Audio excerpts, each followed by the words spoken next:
Ahoy, land lovers, it's me, your Captain Vasco speaking. What up? I'll wait. Tell me what up. No, that's fine. It's a little bit early, so not everyone's here, or whatever, and not everyone's always active in chat, even if they are here. But the point is, oh sick, tech burned me real bad with the sky. I'm impressed and also equally embarrassed. Yeah, it's time for another Magic Day. It's Wednesday, August the 7th of 2019. That's a whole lot of years, you know, 2019 of them. And then there's that whole BC thing, and it just counts the other way. It's very confusing. Speaking of confusing, the day of today, as usual, is Magic the Gathering. And I don't know why I have it set on the Mastery Tree. I was just messing around, waiting for the stream to start. Yesterday, I had very little gold, and I played until I had 5,000 gold, and I managed to get it on exactly 5,000 gold, which means that we have exactly enough gold to do a draft today. Now, my experience with M20, or Core 2020, however you wish to refer to it, the latest core set, is that I can either draft a good deck, or be successful with my draft win ratio. So far, only one apparent fluke where the twixt shall meet? Question mark? For some reason, I have a very strong feeling today. We're going to go ahead and open the Mythic Chandra, whose name I don't remember. I just have a feeling, okay? And it's going to look real cool if I'm right, and it's just not going to matter if I'm wrong. That's the upside of just, like, calling your shot like that. Just go ahead and do it. Also, the game just seems really quiet. Does this game seem alright to you guys? Let me know if it seems quiet. I don't know if I did a weird thing. I just don't know. Alright, 5,000 gold. Very carefully earned. Chandra? No Chandra. Dang, look at this pack! Goodness gracious. This pack. I want pretty much everything in the top row, not you. Steel Overseer is a card I like a lot. It's a 2-mana artifact. It just keeps getting bigger. You tap it, you put a +1/+1 counter on each artifact creature. It itself is an artifact creature, so it just keeps getting bigger. It's cool. I like this card. It's probably not better than any one of the uncommons here, which is sad, but I like this card. Herald of the Sun. This card really sucks to play against, man. I've probably lost to this individual card more than any individual card in this set. It is... If your deck can support this card for real, then it's a backbreaker. It's a 6-mana 4/4 flyer, which is like pretty good and limited already. But then, if you have other flyers, you can spend 4 mana to put a +1/+1 counter on a different creature with flying. And, you know, I hear a lot of things about how bad white is in limited, but again, I lose to this card an awful lot, and I really kind of want to take it. But at the same time, I've also got Moldervine Reclamation. This card has very cool art, and a cool effect. Whenever a creature you control dies, you gain a life and draw a card. So if you got something like Sanitarium Skeleton, which you get to keep, like, chump blocking with, and then, like, buying it back or whatever, you get to keep gaining life and drawing cards forever, until you mill yourself or win. You know, one of those things. Fun fact, I've put this card in 2 draft decks and never successfully cast it. It's annoying. I like this card. Would like to play with it. And then there's just Meteor Golem. It's really kind of hard to go wrong with Meteor Golem. I mean, it's a little on the expensive side as a 7-drop. But it doesn't commit you to any color, and it's removal for any type of permanent, and it's also a 3/3. As a first pick, I don't feel like I can justify taking even Herald of the Sun over it. But I really kind of want to. But I think Meteor Golem's correct. It's just so very good. I'm going to take it and probably be disappointed later when I end up in White Golem or something. I mean, 7 is so high, but, like, also it's so good.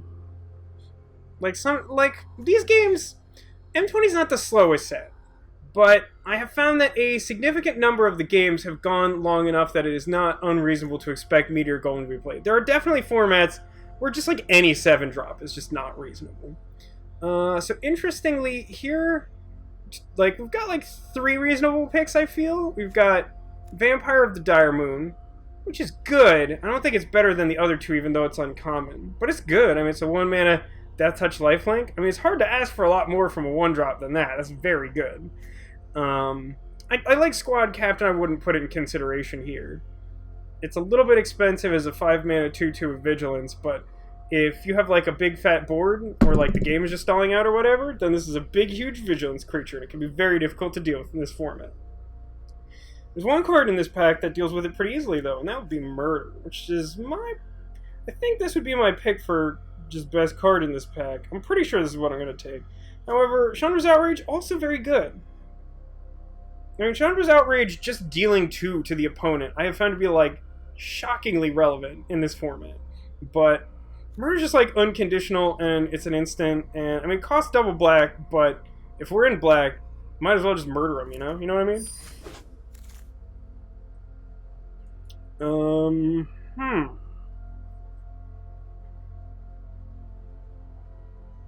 This is an interesting pack. I still really don't know how high to take Caged Fury, even though this is probably like the 3rd limited set it's been printed in. I don't know that I've played heavily in all of them, but like I don't know what to do with this card. Got a couple good black cards here. Audacious Thief is quite good. If it's able to attack like 2 times, you pretty much get your money back. You know, it's like a 3 mana 2/2. When it attacks, you draw a card and lose a life. Little Phyrexian Arena action there. So if you can clear the way for it, just get a couple attacks in it, it's pretty hard for them to catch up to you. We've got Gorging Vulture. I've sort of expressed in the past I'm sort of medium on this. It's like a reasonably costed flyer in black, so like that's pretty good. I find that resources are important enough that I am like actively like a little hesitant to just like jam this into a black deck just because like milling yourself for 4, like I feel like I've just played like a decent number of decks where like that can like really just punish you hard. Oneclad Necromancer, this one's okay. It's a 5-drop that, I mean, it is already a 3/3, and then you can like exile a creature from their graveyard, and there are things that like get creatures back and stuff, so that's not like an irrelevant thing to do. And so long as there's something for it to target, then you also get a 2/2 zombie token. So you get like 5/5 for 5 mana of total stats, and then also exile something. Then we also have Pacifism. Now, again, like, white's supposed to be, like, real bad. I'm not sure I've actually drafted a white deck yet. It hasn't seemed to be open to me.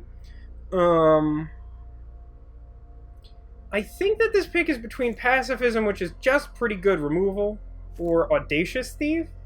And this early on, I think it's probably best just to take Pacifism. It's probably the individual strongest card in this pack, even though the white deck might be weaker. We could end up in white-black and just play both and be happy.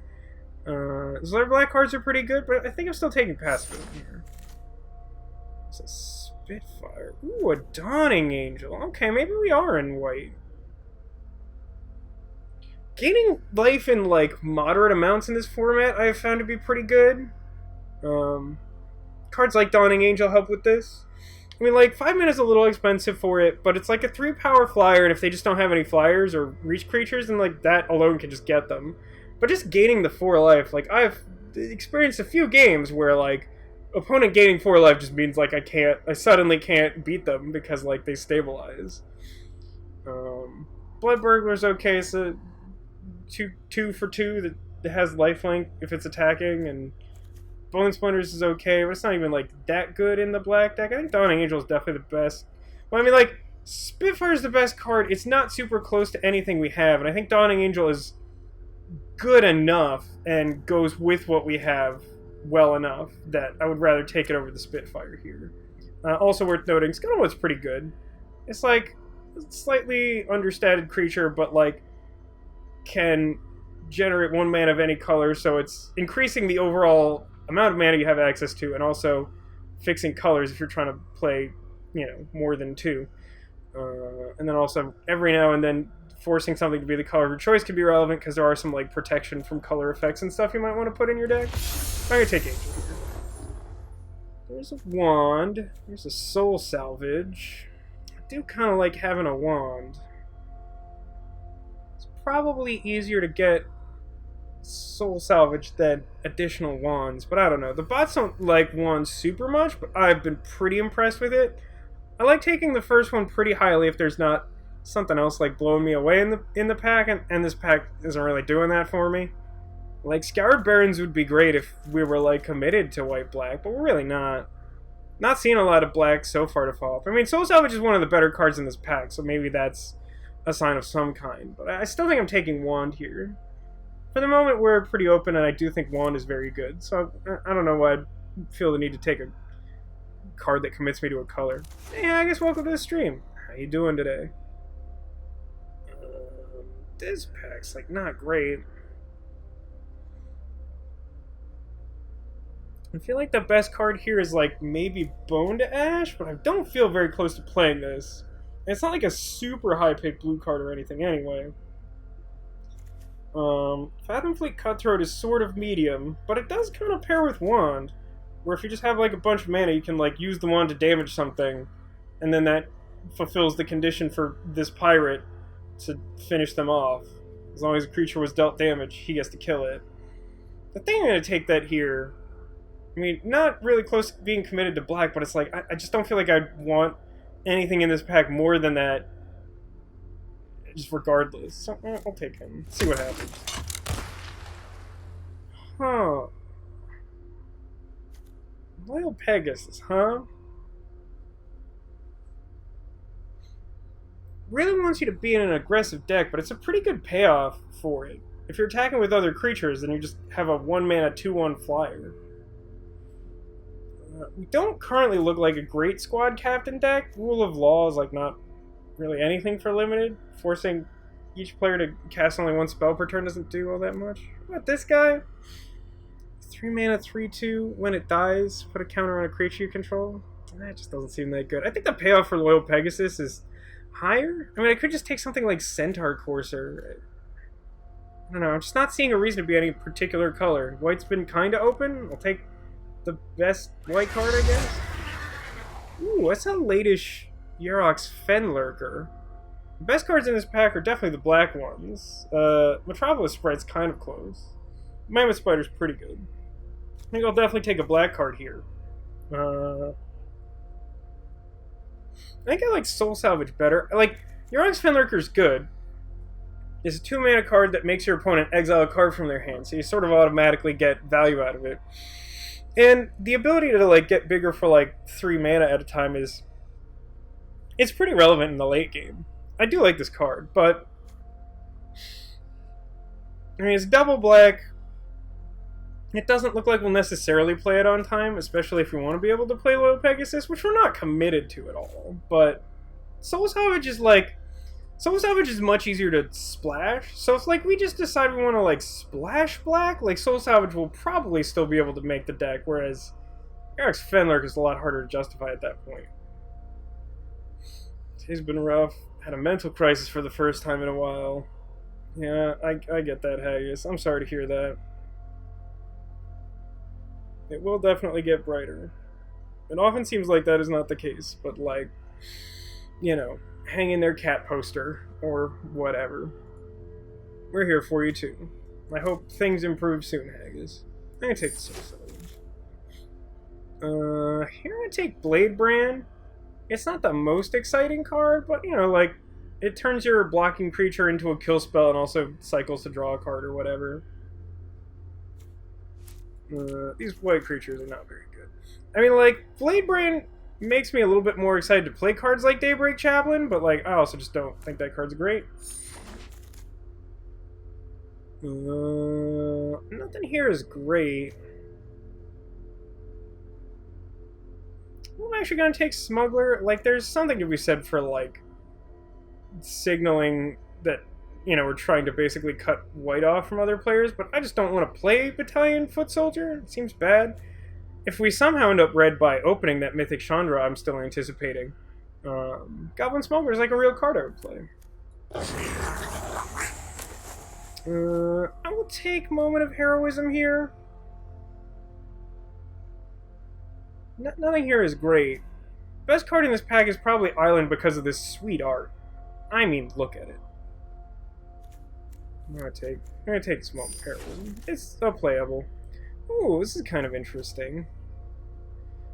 Considering that we've got this one drop that wants other creatures to attack with it, I think I'm just gonna take this kind of late Blood Burglar. It's like a pretty good 2-drop attacker that helps enable the Pegasus right away. Could take Squad Captain, but I feel like we're more an aggressive deck so far than we are like a tokens or a go wide kind of thing. I will take this bad white 1-drop and really aim not to play it. Another moment of heroism. It's 2 moments. Temple of Epiphany has some pretty good art. That's about all I got to say about that. This pack is like not great for where we're at right now. I could rare draft the red-blue land because I kind of want it. Probably ends up saving me a wild card in the long run. I kind of want this Dawning Angel. I know it's not going to come back. I think I'm going to take it. Other cards worth looking at here. Bone Splinters is okay. It's not a great, like, first pick. Leafkin Druid's, like, gotta be the best card in this pack for anyone that isn't actively playing both red and blue. Thicket Crasher's okay, but, like, I'd definitely take Leafkin Druid over it unless I already had, like, 1,000 2-drops. Otherwise, this pack's just, like, got a lot of stuff I don't want in it. Maybe the land will wield. Lol. Oh, good, it's Tomebound Lich for the one time I'm, like, not remotely close to playing it. Very good. I don't even want to say it out loud. It's possible I could splash it. I mean, honestly, it's still possible to drop the white, huh? Like, I've got some pretty good white cards, but I definitely have more black cards. Tomebound Lich has got to be the best card in this pack, right? I should probably take it regardless. I don't know if I would go 3-color or just drop the white. Could, like, splash white for the Angels. They're pretty splashable and they're good finishers. And, like, the Pacifism, maybe? Yeah, maybe we could do, like, a Esper thing. Either way, I think Tomebound Lich is the pick. This thing is very good. 3-mana 1/3, has Death Touch and Lifelink. So it's, like, good at blocking small things, can trade with big things. If they don't have anything to block, you just get to gain some extra life. And then, when it enters the battlefield, or when it deals combat damage to a player, you can draw a card and then discard a card. So you can, like, try and find specific answers or just get rid of excess lands or whatever and draw more spells. This card's very good. I'm gonna take it. Portal, negate, a dual land that doesn't help me. This is a weird pack. Some interesting blue cards. I feel like it would be overcommitting to the Tomebound Lich to suddenly take a Renowned Weaponsmith, even though I do like this card. Not close to Creeping Trailblazer, it's not a real consideration. There's Aerial Assault. I have not been very impressed with Aerial Assault in this format. There's a decent number of things that just, like, dodge it all together, but have Vigilance or whatever, and then, like, sometimes the board just stalls out. And since this thing isn't an instant, when they go to just, like, attack you with some enormous creature after they break the board stall, you don't even get to use this to kill their thing until you're, like, practically already dead. I think that this is probably a Sanitarium Skeleton pick. If this wasn't in the pack, I think I'd take Aerial Assault and be, like, okay with it. But Sanitarium Skeleton's good. It's like a thing you can keep buying and like, discarding to Tomebound Lich. I guess that's, like, the primary function of our deck right now, but it's also kind of a quasi-infinite chump blocker, and that's pretty good. Plus, like, the first one of these is pretty good for your black-having deck. That's a late Meteor Golem. I think I take second Meteor Golem. It's probably not close. Cloud Kids here is cool. I don't think we're committing to blue, though. Especially now when we've got, like, another just really good removal spell. So all we gotta do is get to the late game, and our deck seems like it's gonna beat a lot of other decks. Another Pacifism, huh? I mean, that's a good way to get to the late game. We're not super high on win conditions here, but I think we might just be like a 3-color deck here, and I don't hate that. I mean, I don't love it, but this feels like a deck that justifies it, with a lot of removal and, like, slow payoffs. The Loyal Pegasus looks real bad in this deck, though, I will say that. But that's okay, I don't think there was anything really good in that pack anyway. There's nothing else. Like, Sorcerer of the Fang's good, I like it fine. It's not better than Pacifism if we're playing some amount of white, though. I should keep an eye out for dual lands that are relevant, though. Those would be a big help to this deck. So here's a question. Eternal Isolation. Target creature with power 4 or greater on the bottom of its owner's library. Do we want this? The bone to ash guy looks very upset. I mean, his bone is being turned to ash. I think if that happened to me, I'd be pretty upset about it. I think I'd look pretty much like that guy. So, I mean, I think the uncommons are the best cards here. Like, Eternal Isolation's good. It's a little bit more limited in that it has to hit, like, a creature with large power.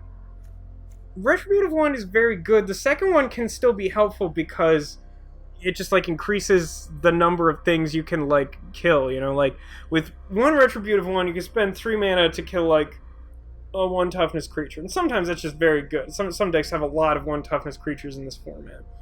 If you have 2 Retributive ones, you can spend 6 mana to kill 1 2/2, 2 1/1s, or some combination of 1/1s and shooting them in the face. That said, Eternal Isolation is just very efficient. I think I'm going to take it and try it out. Again, I've played, like, basically no white, and it seems good. We'll try it. Okay, there's a win condition. For splashing blue, which I think we probably will. Boreal Elemental is a pretty legit one to play. I will take it. A dual lane that doesn't help us. Very good.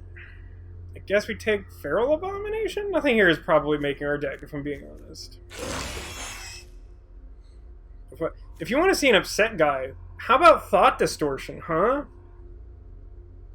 Someone on Reddit had some, like, really apt response to this. Like, the art on this card made their soul cry or something. It's like, yeah, that seems right. It's very bad. Flavor Text says, the skull is rigid, but the mind is so deliciously supple. Gross.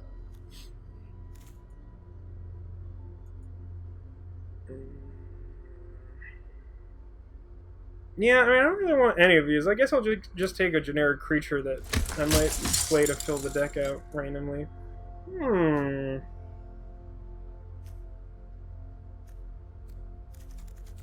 wondering if Heartpiercer Bow is better than Weaponsmith. Right now, it seems like blue is a splash more than, like, a main color. So I'm kind of leaning towards taking Heartpiercer Bow. I'm not super excited about either one in this deck right now. Awkwardly, if we had a Heartpiercer Bow, it would be more appealing to take a Weaponsmith, because his ability lets him search for, specifically, a Heartpiercer Bow or a Vial of Dragonfire. I'll take the bow. I'll put it in the sideboard. Alright, well, that sort of worked out. I guess I could take... Well... I don't know, do I want Aerial Assault? Like, do I just want, like, some expensive creatures and then just infinite removal? Because that's kind of what my deck looks like right now. I don't hate that. Yeah, why not? Salvager of Ruin has some, like, fringe playability in this deck. Like, we have very few creatures, and we could just have this out and sacrifice it to, like, get a creature back. It's probably better than the other cards for us. Another Soulmender I hope not to play. Another thing that might fill out my curve, but I hope it doesn't. And a Disenchant. Can I have that sweet Vampire Knight I like so much? Safara, huh? How do I feel about Safara? God, just none of the right dual lands. Just none of them. Man, this pack's, like, super bad for us. Do we just take Safara because it's Safara, and it's cool? And it's, like, win condition, but it's very, very expensive? I think we do. That feels bad. But the only other thing we could take is, like, Air Elemental, and that's, like, double blue, and I have so much white removal that I think that white's still, like, a main color here. Yeah, I'm just gonna take Safara and see what happens.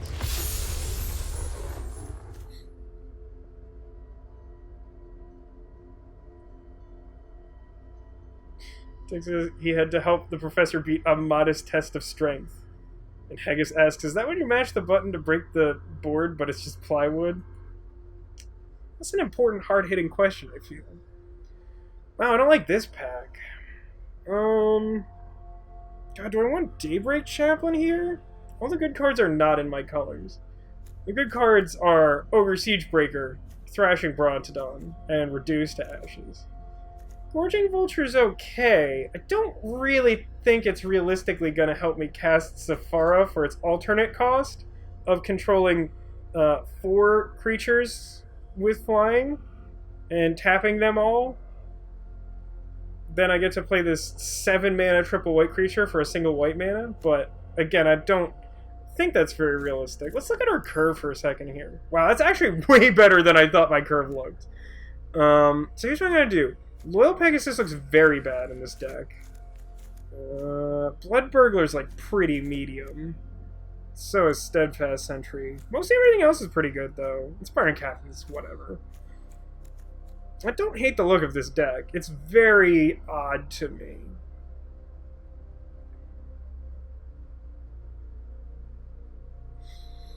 If I had like a second Soul Salvage, I'd feel a little bit better about Gorging Vulture and just like possibly dumping one of my like big creatures in the graveyard. Do I have any other things that like work with that? Not really, right? It doesn't seem like it. I mean, Sanitarium Skeleton to like a lesser effect. I think I'm still gonna take Gorging Vulture and just like not love it. It's just like a flyer that might be a way we win the game. I don't know. It's close. Neighboring Chaplain just might wheel out of this pack is the main reason I'm taking the other card I'm considering out of this very bad pack. It's another Eternal Isolation. It's Cloud Kids. Oh, it's Evolving Wilds. You can bet your bottom dollar I'm taking this Evolving Wilds in this awkward 3-color deck. There's some other stuff, like Eternal Isolation's good. I don't think I need a second one very much. It's already like a little bit specific. I've already got my first Sanitarium Skeleton too, and the fixing seems pretty important. Ooh, Tranquil Cove. We just get a bunch of like free fixing this pack? I think that makes our deck a lot better. Yeah, I don't think this Corpse Knight is very important for this deck, but it's a cool card. Pacifism's still here. I think I'm still taking Tranquil Cove over that. I think if I could just cast all my spells, my deck is just like way better than what most people are doing, probably. There's a Winged Words. How much do I care about that? Any non-zero amount? I'm actually not sure. So currently we're at like 21 spells, and a bunch of these could be upgraded. Winged Words is not a terrible splash card, just some card advantage. Plus we've already got like an okay amount of fixing just over the last 2 picks. I don't really want Blade Brand. Yeah, I'm gonna take this Winged Words. I don't know if it's very good, but I think it should be okay in this deck. Wow, Dismal Backwater too. Somehow I feel like I'm being made fun of, and I can't tell if I'm in on the joke or not. I'd like a Griffin Sentinel okay, but I think I'm still just taking fixing. Oof. This pack does not offer Vasco much, huh? Got like Metropolis Sprite, Raise the Alarm, and Axe? I don't know, Axe might be okay. It's not very good. I think it's like 5 creatures in it or something. This is awkward.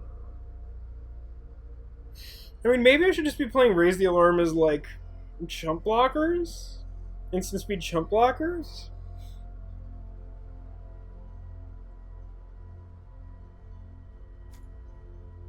Metropolis Sprite is a concept you really enjoy. Fairies but punk. Yeah, man. It's pretty cool. That's a sassy pose, too. So. Yeah, I'm gonna take Raise the Alarm. I don't think it's very good in this deck, but I don't particularly want to play anything here anyway. Fencing Ace, Mind Rot.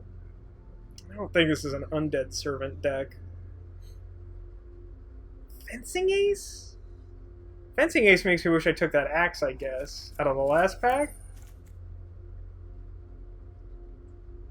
I think this is actually just another Fathom Fleet Cutthroat. Continues to combo with Wands. Hey, anime, welcome to the stream. We're nearing the end of the draft portion of the draft. Now I get Axe again to make me wish I'd taken the Fencing Ace. It's all going very well. This guy's probably good enough to play. Yeah. How did it go?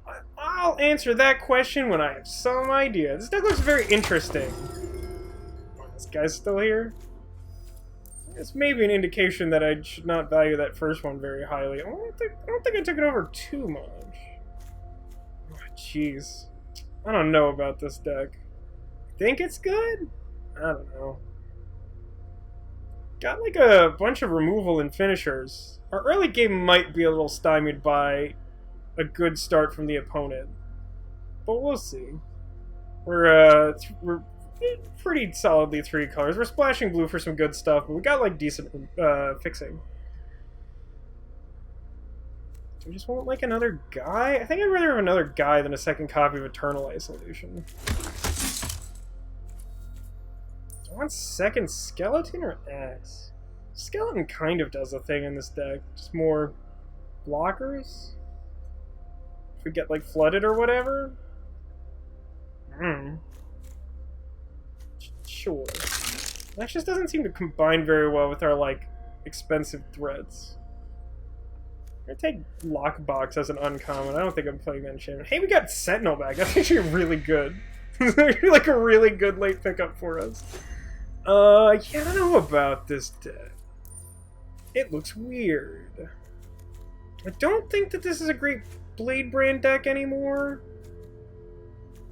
So what do we have for 2 drops? Chaplain, Inquisitor, Burglar? And then like 2 pacifisms, but not really. I'm gonna take out Raise the Alarm. We got Sentinel, Vulture, Lich. And like a bunch of spells here. I don't want Inspiring Captain. The Sephora is a little awkward. I think I'm still playing it though. It's just very good. Like, our deck definitely has like a lot of removal, and so like something like Sephora is a good just like make sure they get dead effect. I think I want like these flyers and like my super expensive stuff. The Meteor Golems are like just generic removal. I maybe don't need both Cutthroats. I maybe don't need both Sanitarium Skeletons. Yeah, let's cut a skeleton, I think.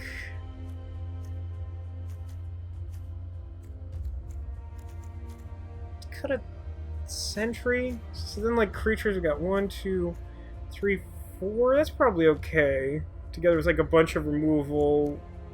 Winged Soul Salvage. I wish I had second Soul Salvage, and I do think I had a chance to do that and took something else. I think I just cut another Cutthroat. It's pretty medium by itself. Sure. How about this mana base, though? So we've got 1, 2, 3, 4, 5, 6, 7, 8, 9, 10, plus 3 from Sephora, white symbols. So 13 versus 1, 2, 3, 4, 5, 6, 7, 8. 8 black? Oh god, it wants me to have like 6 blue sources? That sounds insane. I think it's like 1 island, Evolving Wilds, and 2 dual lands. That's probably enough. I don't have anything that requires double blue. And then that lets me have, like, if I was to add a Plains and a Swamp, that would give me 7, 8, 9 white sources. And 5, 6, 7, 8 black sources. Is that right?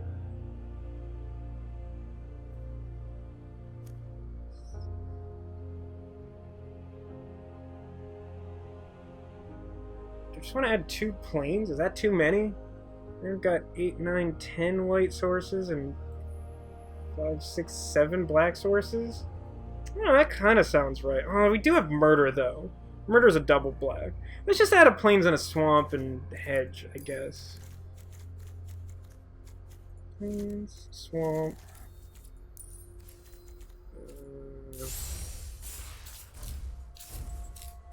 Is it Sleeves?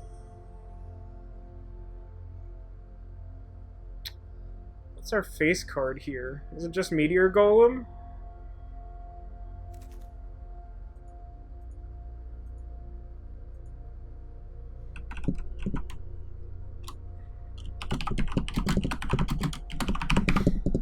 call it death from above because the meteor golem is clearly falling out of the sky in order to create such a gravitational effect, and then most of our wind conditions are big flying things. Also winged words, I guess. I don't know. This deck looks interesting. I could really see this going either way. It has a lot of good removal, but is also pretty slow. If our opponents are pretty slow, I think we're good. We're gonna have some trouble with faster decks.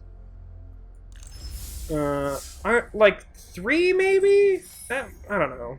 It's hard for me to evaluate anymore. I've had such a weird experience drafting this set.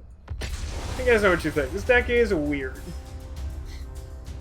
I mean, I could see this literally going anywhere from 0 to 7. I'd be disappointed with like a 1 or something, but I could see it happening. Gotta love this is some nice guess at 10 Katune. We'll see how that bears out. This is some nice room temperature apple juice, because I didn't have any time to buy more apple juice until like 2 hours ago. So it is store temperature. Hey, look at this, we got all our colors and some removal and card draw. I mean, we keep it. It's a little awkward. That's 3 factorial. I don't know how to evaluate that in terms of win ratio guessing. Yeah, this guy was pretty good. I'm pretty sure I'm just going to play Evolving Wilds and get Island since I've already got white and black sources, but it will be a little bit awkward if we draw Murder and can't cast it. Use it. Get that sweet single copy of Island. This guy has all those answers. You're right. The opponent must have all those answers. Or at least 71 of them. Opponent also on some sort of white-black thing. Oh god, we drew Murder. Just like I drew it up. I think we're gonna play Swamp into 2-drop and be reasonably happy to trade if they attempt to attack again. Like, our game plan doesn't really have much to do with, like, attacking with 2/2s. Our game plan is, like, play a Sephara after, like, hard playing all of our mana sources. Only 1 white source short of Sephara, by the way. It's coming! I'm gonna go ahead and snap this one off. Combat trade? I'm fine with this. Ooh. Probably still better for me to play the 3/2 in case they don't play a thing and then I get to attack. But drawing the wand is kind of interesting there. I think it's pretty justifiable to just run that out and then have it in case they play like a 1 toughness thing. It just doesn't seem super likely to me.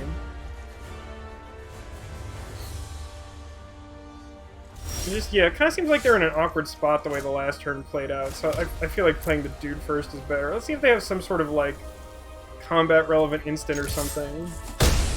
Doesn't seem like it. Yeah, I'm just gonna play Wand now. It's often hard to find an opening to cast the Wand, so like if they're not gonna do anything, I shouldn't be able to counter it. I really like Wand a lot in this format. I mean, even if they destroy it, and then you just get to deal 5 damage to something, including their face. It's just like pretty cool. This is a very Vasco style card though, in fairness. Ooh, we drew a 5-drop, and we got 5 mana this turn. You know what that means.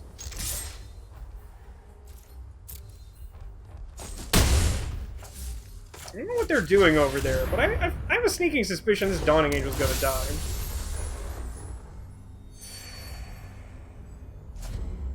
If we draw, like, Swamp next turn, then we could, like, Pacifism and Murder, or Murder and Wand something. Like, we have so many options.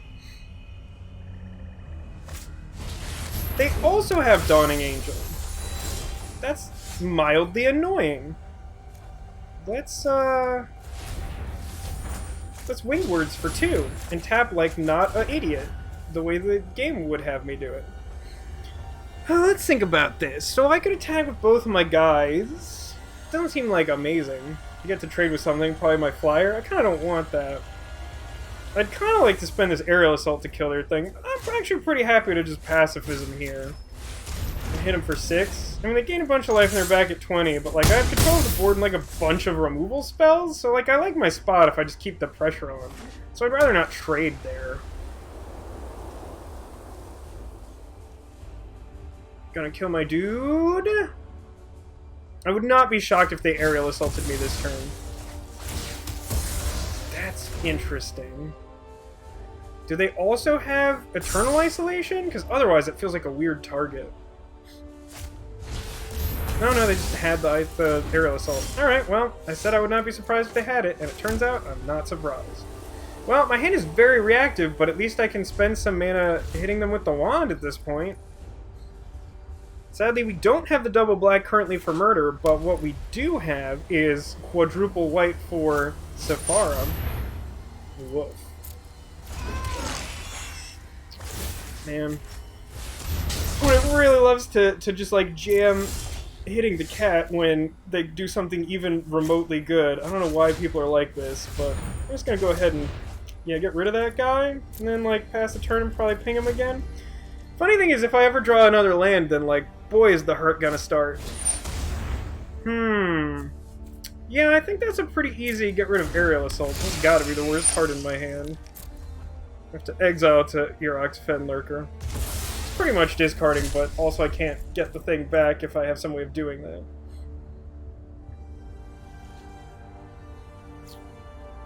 Here's a fun thing. We'll do it at the end of their turn. But we probably get to kill that creature without spending a card. So, like, I ping it now, and then they only have one swamp. So if they want to keep it alive, I have to pump it now. And then if I want to, I can still just spend 3 mana and tap the wand on my turn to kill it since I don't have any black mana. And since I genuinely don't have anything better to do, I don't know why I wouldn't. Alright, it died. And next turn I can Meteor Golem, because I drew a second black source. Which is also a land. That happened to come into play tapped this turn. Does that actually do something? There's gotta be a reason they put this in their deck, right? At this point, I'm basically debating with myself whether I should Meteor Golem that, or just save the Meteor Golem to answer, like, something more intimidating than a do-nothing. Yeah, I'm just gonna leave it. Like, it's a little greedy, I just don't see what that does for them. And without having, like, any idea what it does, it feels bad to spend a destroy target permanent on it. Plus, I'm, like, still pressuring them just by having the wand out. Like, they have to do something before I gotta do something. My hand is like, mono interaction. So I'm just gonna keep doing this until they present something I have to answer. At this point, it's possible I should start saving lands, but I think I wanted, like, roughly this many. I definitely wanted enough to cast Sephara, at least. Now I have one extra, and that's just sort of gives me some options for, like, activating the wand and using certain spells or whatever. What a riveting game plan. Draw no win conditions, ping them repeatedly. I have the impression that they also have removal remaining in their hand. Let's see what we mill here. Land, Soul Salvage is a little awkward, but overall I'm reasonably happy with that mill. Probably like the worst creature left in my deck, and then 2 lands I didn't want to draw. So closer to my things that are like actual win conditions.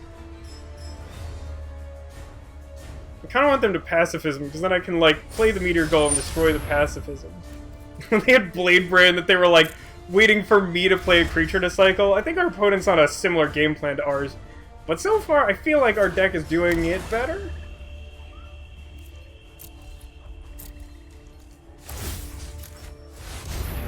Again, would not be surprised to see like another Aerial Assault from our opponent. If they're like not removing it now, but like waiting for it to become tapped. But I'm happy to like make them discard a card and to take 2 damage.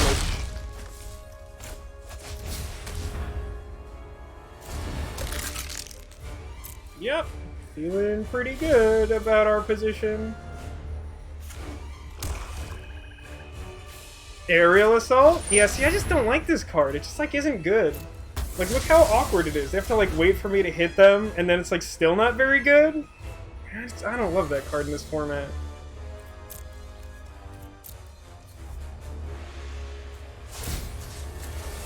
I had a deck where that was, like, my primary removal, and I just hated it, like, every single game. Well, let's attack him first.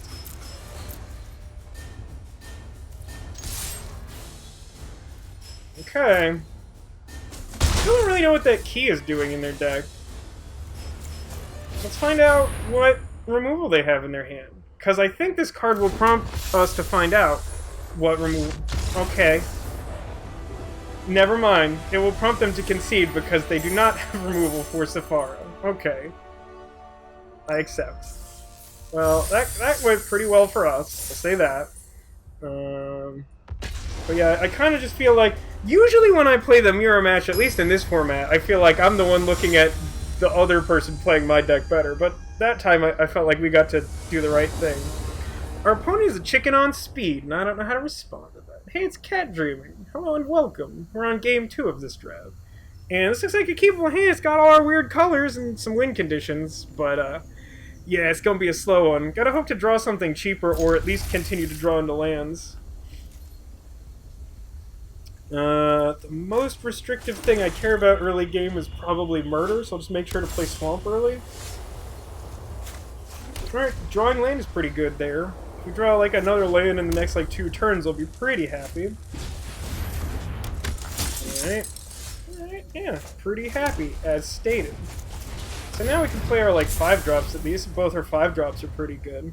So far we're at 1 win, and our deck's a little weird. We're like a 3-color control deck with, like, a lot of answers, but, like, not a lot of threats. Hey, remember that time I said Murder was, like, a relevant thing?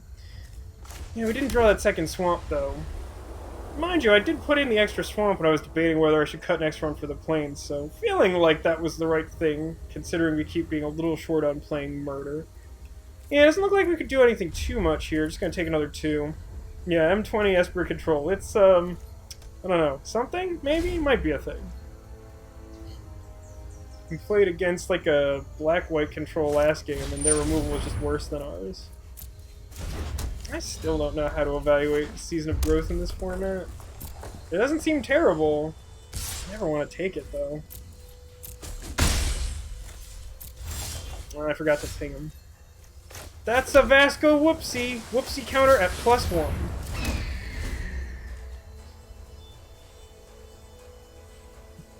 If they stabilize at 1, it will be very embarrassing. Daybreak Chaplain. I could scarcely care less about that card.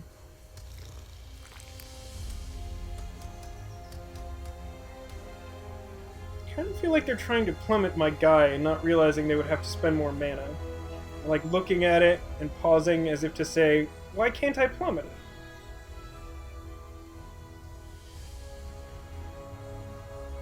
Get some more of that room temperature apple juice.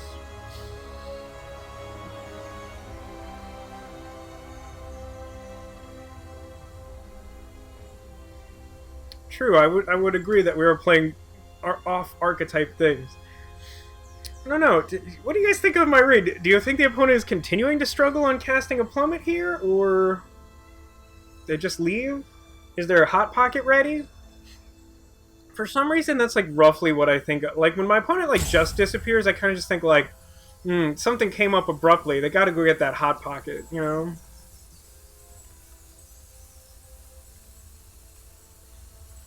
I mean, they could just spend their next turn casting Plummet. It's fine. I'm not sure what thing I should cast on my turn. It kind of depends on if I draw a land, I guess. If I don't draw a land, I should probably just play the Angel. If I do draw a land, it might be better to, like, Homebound Lich?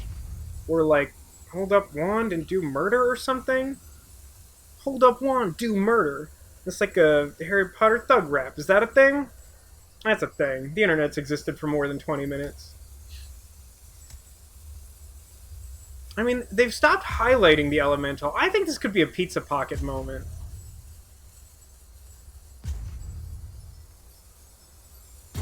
Oh yeah, Lich is very, very good at limited. This is the first time I've ever gotten to, like... Okay. You know what, I think I'm still just gonna play Angel here. I think it just makes the best use of my mana. Like, if I play the Tomebound Lich, I might have to discard something I want. If I had, like, extra land or something, it just doesn't work out quite right. Anime guesses they're talking to someone else. Do you think they're talking about Pizza Pockets, though? Like the classy pizza pocket, the empanada. I suppose that's more specifically a classy hot pocket than it is a pizza pocket. Can you get a pizza empanada? I suppose there's nothing stopping you, right? Maybe they have to, like, change their baby's diaper. I mean, like, we've got a... I hesitate to call this a curve out, but we've got a decent start considering they were very slow. I don't know that this warrants a timeout out of spite or whatever. But, like, since they, like, looked at the Boreal Elemental and then, like, didn't do anything until they timed out, I don't think I've seen them highlight a card. I think they are gone. Okay, well, sure, I guess. My mom suggests they might be eating those beans. I was eating those beans. Alright, well, it's not exactly how I want my wins, but hey, if you're gonna, if the pizza pocket calls, man, I respect you answering. I don't know. That's not really an expression. Elite strats, right, Cotillion? Can't lose to the opponent if the opponent doesn't show up. Part of me is still curious if it was like a plummet rage quit. But like, I don't know. Even most people who like would miss that right away, it's not like the most obtuse interact. It's not like they have Narset on the board and you go to do some effect that draws you multiple cards and you just do nothing instead. That's a real feels bad rage quit moment. Now, I've drawn a lot of opening hand islands. This one's a little bit sketchy though. So we're on the play. If we draw another land, we've got Griffin Sentinel, and then, like, not much for a while. Unless we just, like, keep runner drawing lands. I think this is a mulligan, but it's kind of close. Yeah, I'm gonna mulligan this. This is probably better. What do I put back here? Wand? Wand is kind of slow.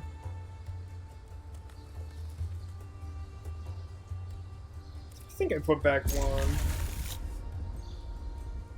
Like, Dawning Angel is just, like, good if we get it out early. I think this is fun.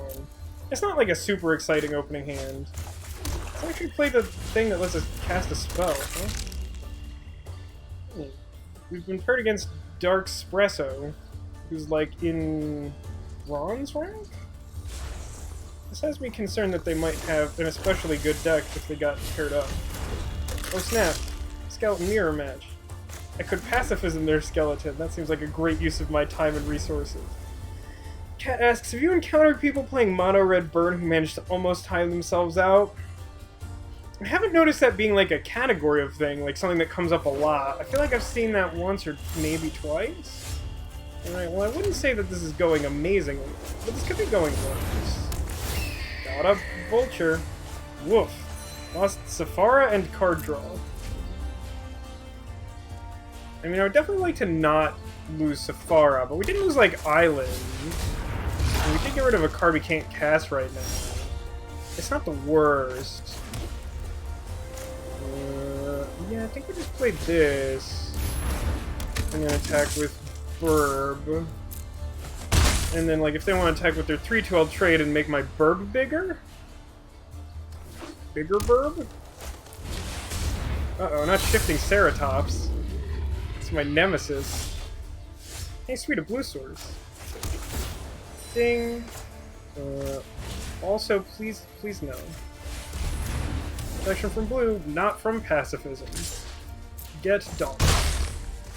Actually, I should have attacked with this guy. Because he has vigilance. Yeah, that's a Vasco Whoopsie counter at 2. ++. Not playing super tight today. Let's say that. Yeah, I don't think I care about, like, I don't know what I expect you to do. Like, try and kill my Sanitarium skeleton and, like, tempo me? That seems subpar.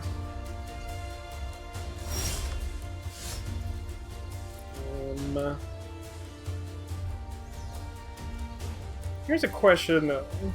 Do I want to play the Dawning Angel first, so that if I attack with Sentry, I can put the counter on Dawning Angel? I feel like I still want the counter on Gorging Vulture either way. So I think I just attack with what I have. Let's see if they want to trade. They might use a combat trick here, and that seems fun. Yeah, that all seems fun. I'm fine with this. So do this. They have, like, murder in response. Plummet. Oh, look! Opponent figured out how to play our last opponent's plummet for them. Well, I still got a flyer. And I get +4 life. Cool. Hopefully opponent's entire game plan was shifting Ceratops and we just got him with that pacifism. That's fine. You just keep hitting me with that. I'm gonna pretend it has Death Touch until I start caring about it. Which is sometime well below 24 life. Now I see what they're doing. I definitely want second Swamp out in case Murder is drawn. But since I'm ahead in life, and I got Mana to spare this turn, I'm definitely just gonna, like, keep attacking with the Angel and probably chump block with the Skeleton on their 3/3 to, you know, buy my Skeleton back and do the Time Warp again.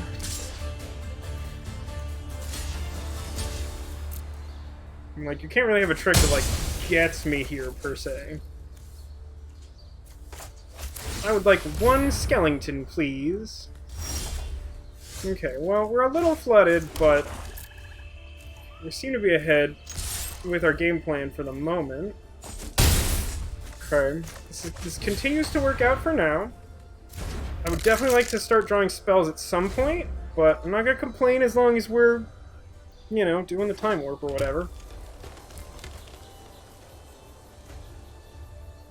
I mean, they should probably be attacking with the Skeleton, which I think they've figured... Okay, no, that's fine. I guess technically if they attacked with the Skeleton and I felt like taking it, which I easily could, it does, like, speed up my lethal clock on them by a turn, so maybe it is correct to just not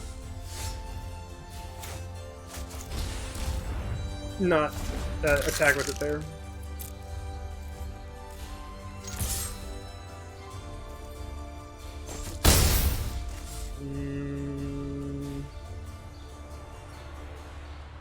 One more land. After that, I'm gonna hold them, even if I, like... You know, I just can't imagine, like, needing that many. I mean, you're kind of gonna need to, like, do something to break the chain here. Or it's gonna continue to look like subpar for you, Dark Espresso. Hey look, it's not a flying blocker or removal spell. Let's resolve that.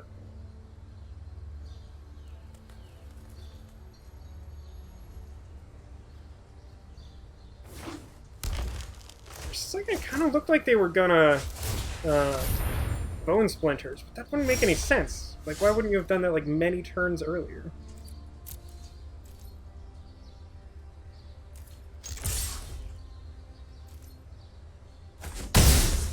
Well, we find ourselves in a pretty good spot here. Because I don't think I want to Soul Salvage now, because I just don't feel like it does anything. Well, I suppose I could Soul Salvage... Yeah, let's actually Soul Salvage. Because what we can do is... We can get Sephara in case they, like, somehow Wrath us or something. And we could get Gorging Vulture, which puts another 2-power flyer on the board. So that if they get, like, one removal spell or one reach creature, I still have lethal on the board with them at 2. But, like, Sephara's here in case, like, something really goes sideways. We just have Sephara, who's real McBighuge. We lost Murder that time, but I gotta say, I feel like we're winning this game. Yeah, it seems like we're winning that one. Okay. Yeah, it seemed like they were a little bit all in on that shifting Ceratops, which, you know, that's not a good matchup for this deck, because we got a lot of removal. We didn't actually draw very much of it that game, but our deck just has, like, a lot of ways to just, like, kill your one rare. But I'm proud of myself for catching that line there. I think that was objectively the best play. Is getting those specific creatures back and setting up lethal to play around like the most possible thing. Didn't matter, but I think it was still the best play. I hate this hand. No, I can't justify keeping this. I'm a 3-color deck. With 4 planes, any planes I draw is so horrid. This is... I think I keep this and put back the aerial assault. Eternal Isolation seems more likely to be relevant and is just a little bit better, I think. Plus, I kind of just want to keep Meteor Golem because it's a catch-all answer if the game goes long, which I'm hoping it does because it's a very, very slow deck. Been able to play a lot, which is kind of interesting. Let's become Black Cat this time. Nice. Oh, hey, Tomebound Lich. Nice to see you. Still don't have blue, so I'll never cast it, but I think it's still worth putting in this deck. Well, got Murder Mana, I guess.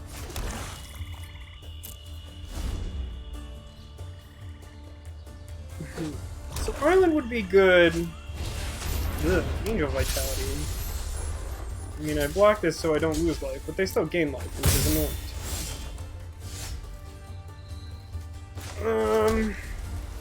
So this becomes a +2/+2. So if I let their life get high enough, by which I mean continuing to exist and not having answers to their stuff, then eventually I can Eternal Isolation it, even if I don't draw up to doing a relevant thing. I would not say this game is going great, but I think this is probably a better option than that first hand, unless we drew like real perfectly. That first hand looked awful. Yep, Vulture.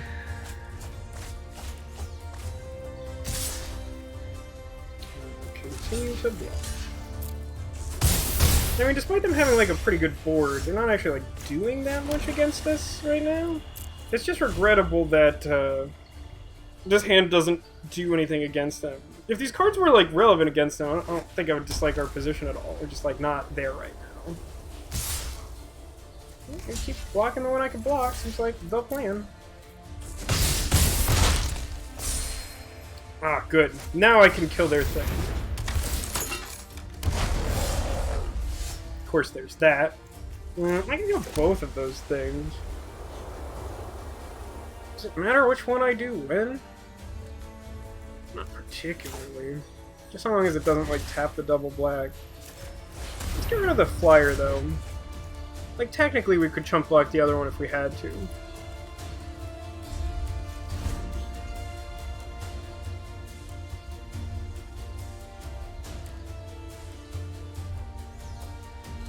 So at this point we're in a good spot because we can cast like most things we draw. We have like 2 more blue cards? Just one? 2 more. I don't have any like attack triggers, so I shouldn't need to do that right away.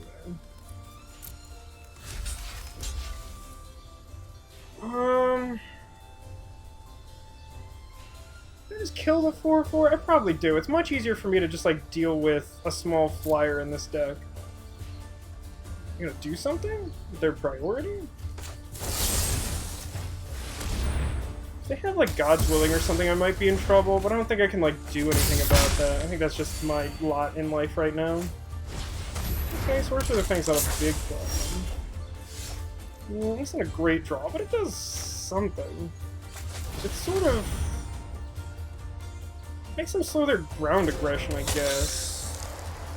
It blocks their stuff, and then if we're in a position to, we can attack back and gain life back.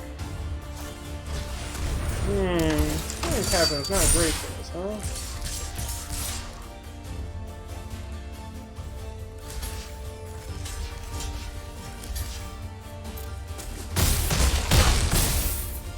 We're not dead, but we're definitely in bad shape here. I don't exactly know what I want to draw. So land gives us options. It's probably best to just Meteor Golem the flyer and then like try and trade with their captain. They haven't like shown us any reason to think they have like a pump spell or whatever. Like the ground guys, I can continue to chump block with the skeleton even if I don't draw more spells. I mean, if they just have Inspiring Charge, they got lucky here and I'm dead. That's just... Does that do it or is that just annoying? That does. No wait. Technically not dead. Huh. I have to kill the sorcerer here. Because the sorcerer has an activated ability that can just do damage to us. They would need a lot more mana Well, they would need more mana than they had, but still. It's a little bit of a problem. They need a relevant spell here, I think. Dwarf Island kind of does it? Yeah, no, I'm dead to that, regrettably. I was really close here. But, like, our draw was pretty bad against their draw in particular, so I don't think there was too much I could have done about that. Real close. Just needed another blocker, but I got real flooded at the wrong times this game.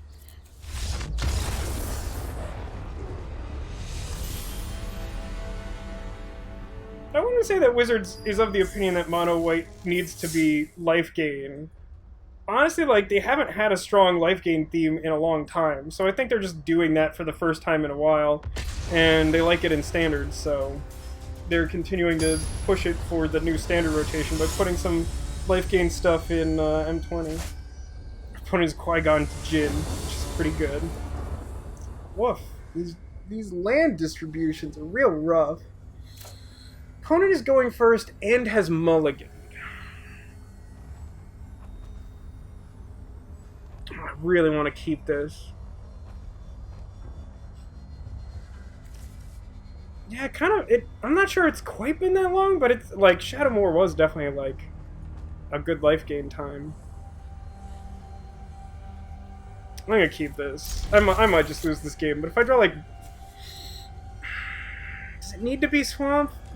It's kind of problematic if I need to draw Swamp. Swamp definitely makes this hand good.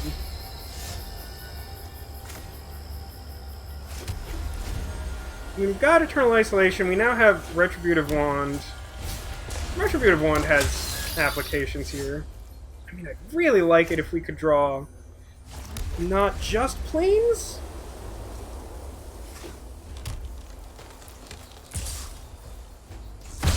Donk.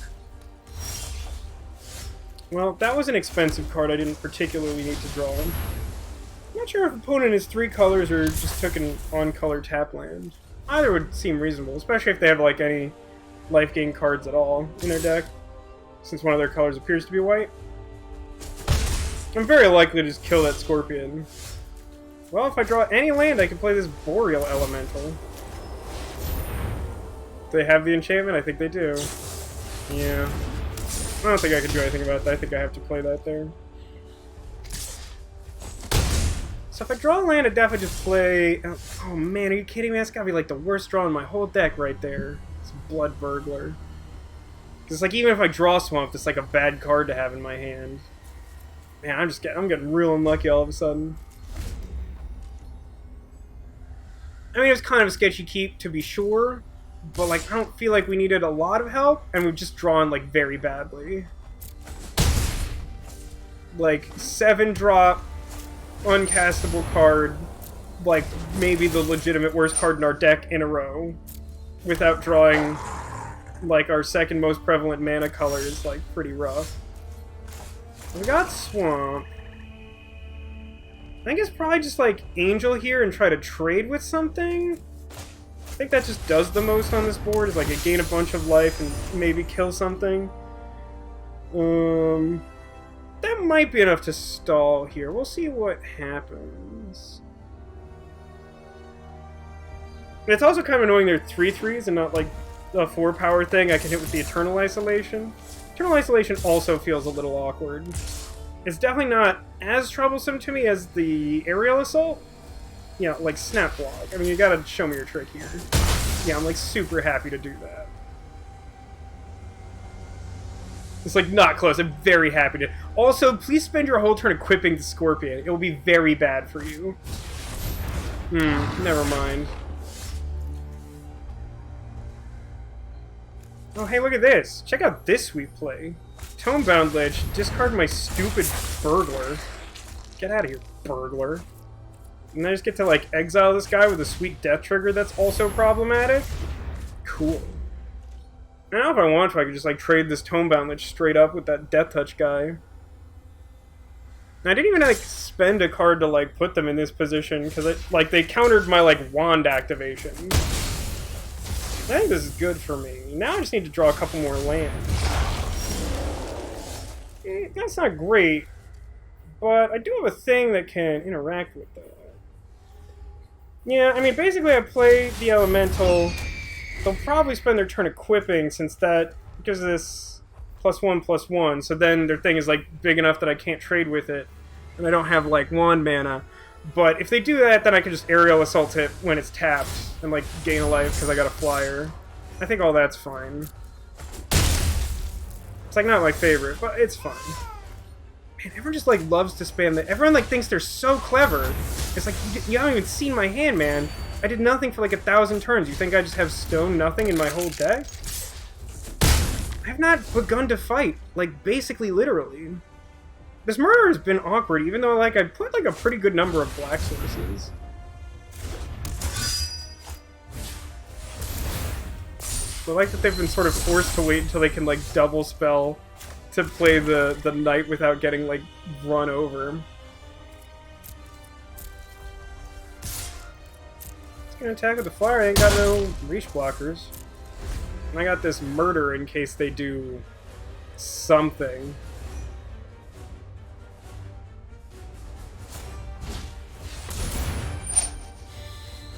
How do I feel about that? I mean, it resolves.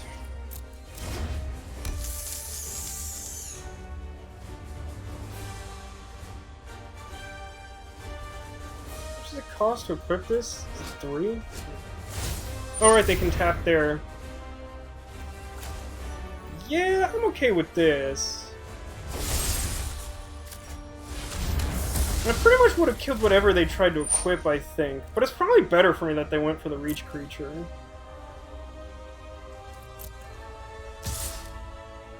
Do I want to block here? I kinda do. Yeah, I think I'd block here. Because, like, either I draw the land to be able to play Meteor Golem, or I don't really have a play next turn anyway, so that I can just, like, buy back the skeleton and do the skeleton thing. And I don't have black, so I can't do it at end of turn, so I'm just gonna wand. That's okay. I have the Soul Salvage in hand, so if I hit something good, that's fine.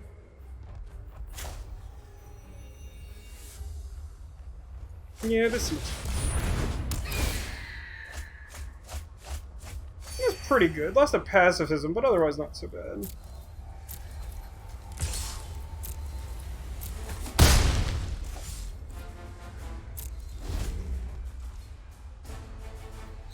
Oh man, what would be really fun is if I could draw a land and play Safara and all my flying creatures would be indestructible. I can't give them vigilance or anything, but, like, it would be pretty good. Also, just playing Safara would be good because it has a tremendous amount of life gain. Now here's a question. Do I just, like, chump block the 4/4 this turn with the flyer? Like, what are the ways I lose this game? I mean, like, if I just draw land at, like, any point, like, they're so dead. I feel like it's worth just, like, not risking my life total. I think I'd chump block here.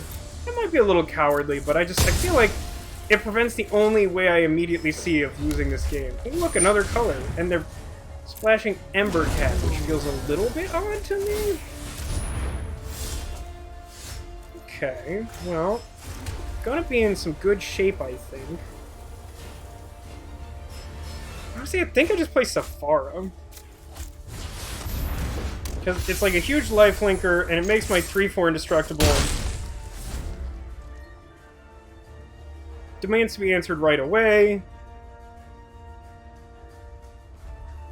I think that they're, like, looking at the... They've looked at the wand a couple of times. Alright. Whew. Came back from that one. That had a little bit of a rough start, but... I mean, as I said when we started this endeavor, like, we're gonna struggle with games where people are coming out of the gates fast, and they had a pretty good start. Particularly because they had the on-time enchantment to stop us from killing the Scorpion. Like, that alone wouldn't have been a problem if our hand wasn't just, like, non-interactive for several turns. Let's play another game.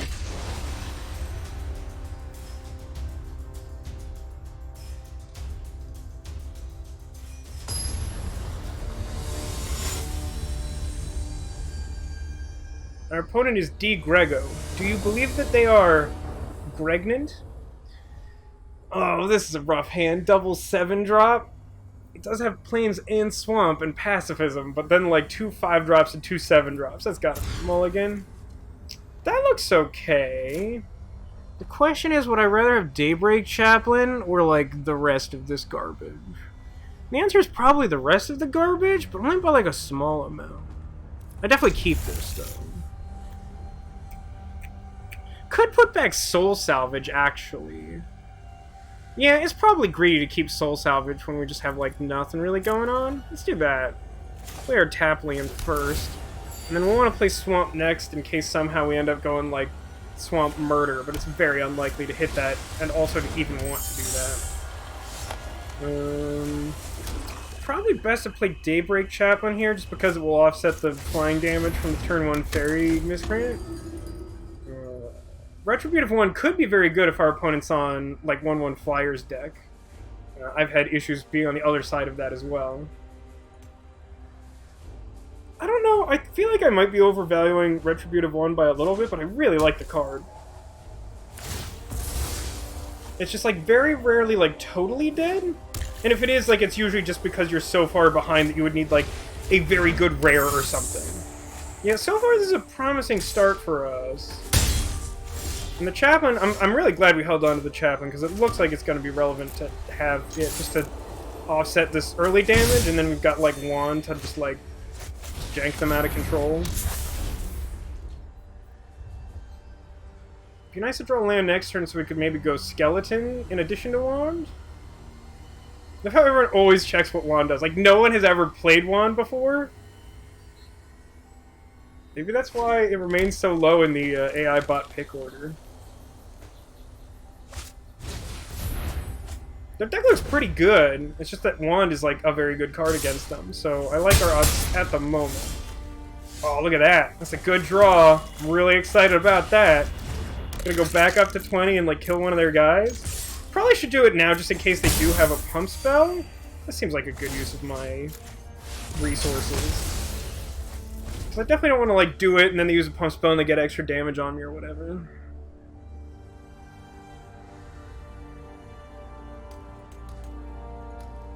They have another Fairy Miscreant to draw another extra card. It'd be pretty good, but I'd still be killing the Fairy Miscreant slowly, and I don't know, it sort of offsets the card advantage. It doesn't exactly get me tremendous card advantage.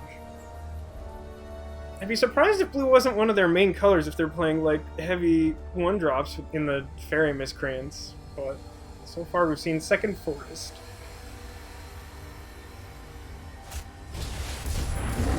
Wave Crasher, huh? That's kind of cute, I guess. How do I feel about pacifisming that? It's gotta be pretty good, right? I don't really have another thing. I mean, I guess I could play Sentry and then, like, double block with Skeleton and then, like, put a +1 counter on the Daybreak Chaplain so I gain extra life?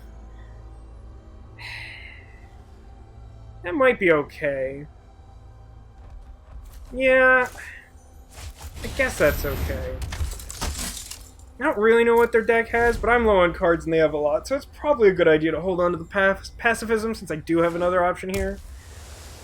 They could have Pump Spell now, and it could be a little bit problematic, but I think we might still be okay even if that happens. It does look like blue could be another heavy color in their deck.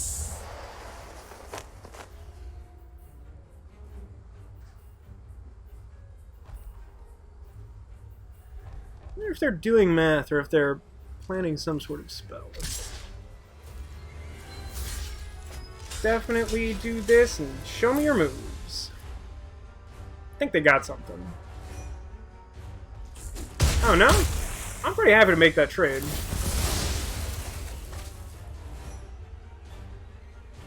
So I'm gonna just get like a little bit extra life gain. That's probably fine.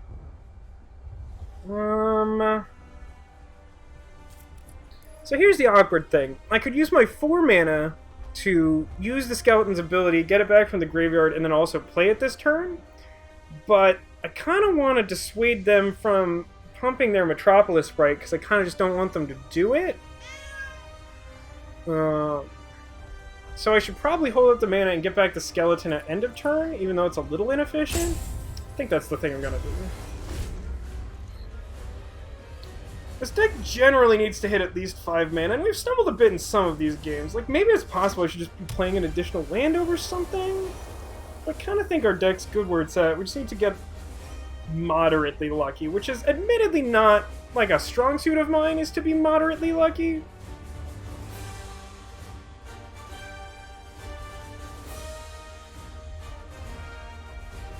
I wonder if they have, like, a third Fairy Miscreant.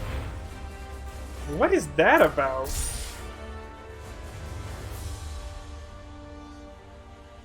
Okay. You've made it so it is plausible I could kill the Metropolis Sprite. I mean, do they have the enchantment? Like, I'm willing to take a hit for them to spend their turn playing the enchantment on the flyer. Like, that's fine with me. Because then I can just, like, Aerial Assault, because I assume they're going to attack and wait for me to ping it. And then they're going to put the enchantment on it. Okay. Not totally sure what's happening now.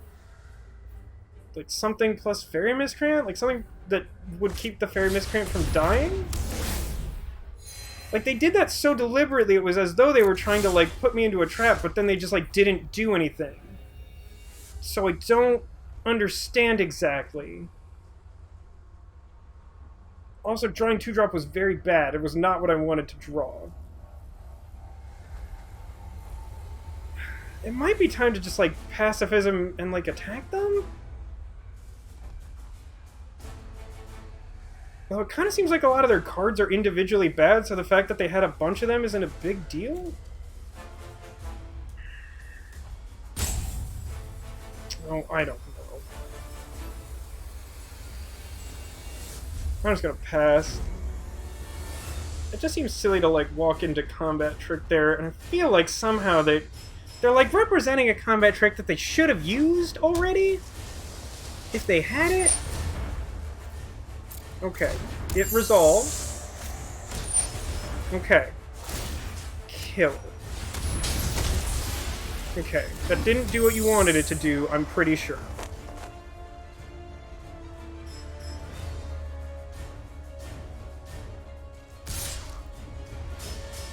So what's the actual trigger on this? If it blocks a creature with flying, it gets additional power. Yeah, I'll block. Show me your move. Sweet. Just gain me some life? Unless they're, like, splashing black for the Pirate Cutthroat, which seems like a weird flex. Sure, that's, like, also fun. Good, I, like, finally drew this land on the turn I, like, want to do something else. How important is it for me to kill the spider? Like, moderately. Yeah, I'm gonna just go ahead and do it. It's such an awkward removal spell anyway. Let's just put a 2-power guy on the board, and the next turn I can play a big flyer or kill their 1/1 or whatever. We look to be in good shape. They kind of flooded at some point. Ooh, that's a good one to, like... Well, it's not a great one to pacifism. I kind of want it off the board, because it does sort of stop me from, like, wanting their stuff.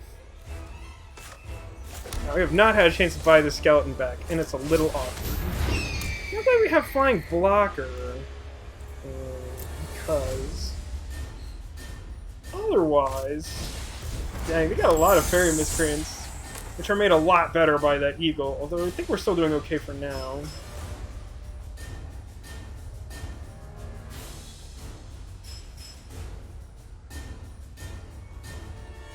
We can just, like, dump all our mana into, like, Wand plus giving our Inquisitor First Strike on our turn. Right? Oh no, we're 1 short for that still?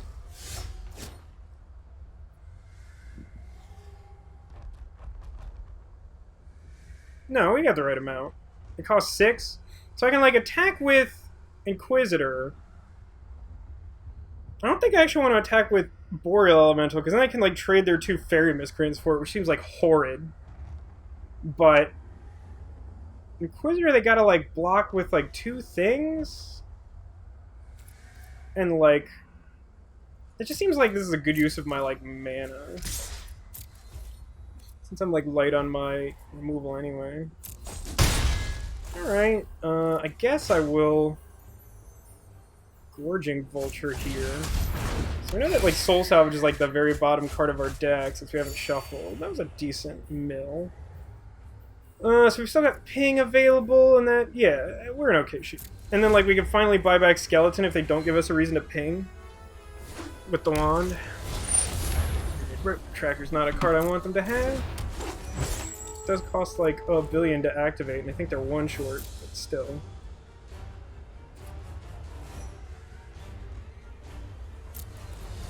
Buy back the skeleton. I think it's worth more than pinging at this particular time. I need 1 additional mana, which is awkward. But that's okay. This turn we're just gonna play skeleton and pass. It's not ideal, but now if we draw a land, we can, like, outright kill something by pinging it with the wand for 3, and then spending 4 mana to play our pirate that finishes off something that was damaged. And if we happen to draw one of our very expensive cards that just will probably win us the game by itself, well, then it's a very expensive card that will probably win us the game all by itself. Of course, we're a little shy of the threshold of 7 mana, wherein we can play any of those that we draw. But we're close enough, and at 21 life, I think we're probably in good shape. Sleep paralysis is definitely a non-zero amount annoying. But because I still have Gorging Vulture, we're not in, like, awful shape.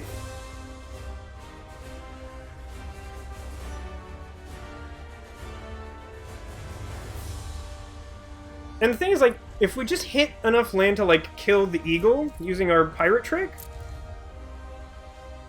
then we can just, like, kill the miscreants without spending more cards, and then they're in, like, real trouble. So I don't block either of those, I'm pretty sure. That just seems silly. So I'm going to take 4 here. Because I want to keep this vulture as, like, a deterrent for them to attack with the other flyer.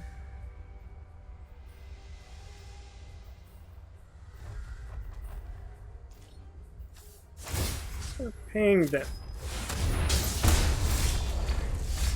Well, we did it.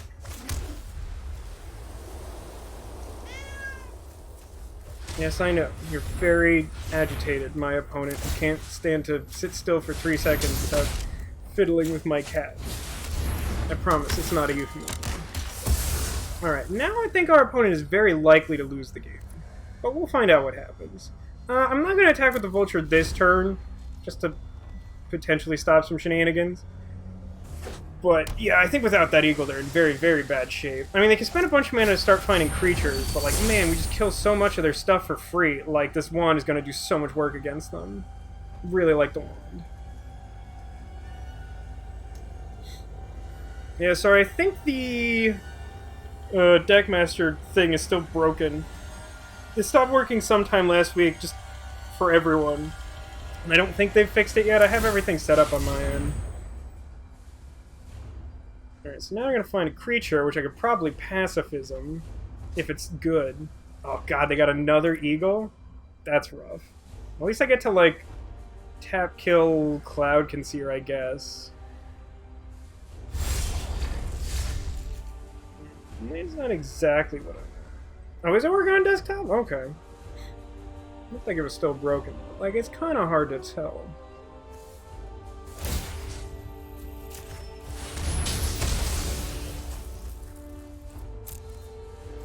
I think we just attack with all our ground guys now? It's really annoying that they have 2 of that eagle, but I think we can still beat that. Like, we have so many... Like, our deck contains, like, so many cards that make it insanely easy for us to win from this position, that the fact that, like, we're ahead without even using those means, like, I think we're in really good shape. Like, we have so many good draws right now. It's like, mind-boggling. So long as we don't get flooded, it seems very difficult to lose this game.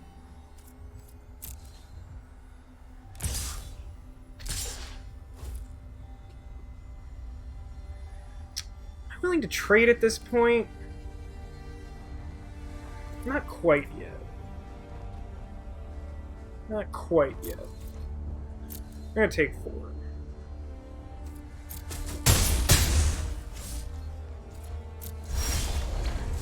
Well, we're getting flooded, and I don't know. Might still be able to win.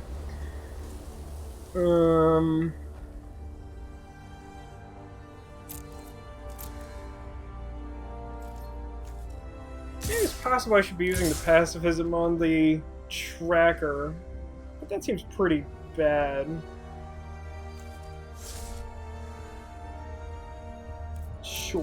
this.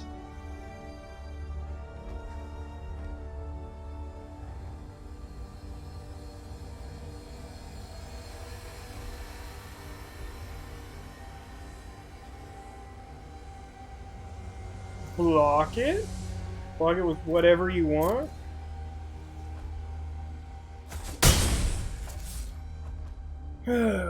Yeah, it's pretty annoying.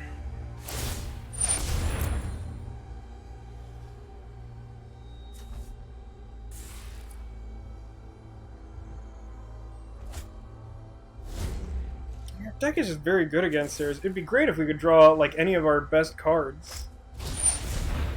I guess we've drawn one of them in the form of Elemental, and the one happens to be good against them. But, like, I wouldn't say it's generally one of our best cards. I think at this point I'm going to trade with a Fairy Miscreant. I might even like Pacifism? Something? I'm getting close to that point. It's just so annoying to like trade with a 2/2 when it's like all I gotta do is draw Meteor Golem and then like all their flyers suck. Yeah, I'm gonna trade here.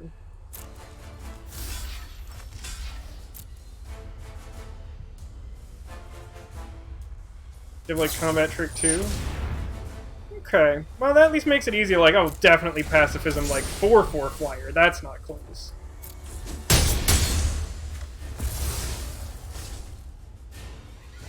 I mean, all I gotta do is draw, like, one Meteor Golem, or, like, Safara, and then, like, what do they even do?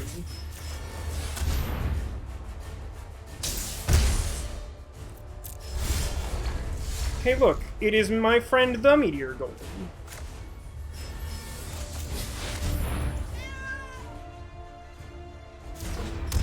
Enjoy clicking my cat. I believe you may be dead.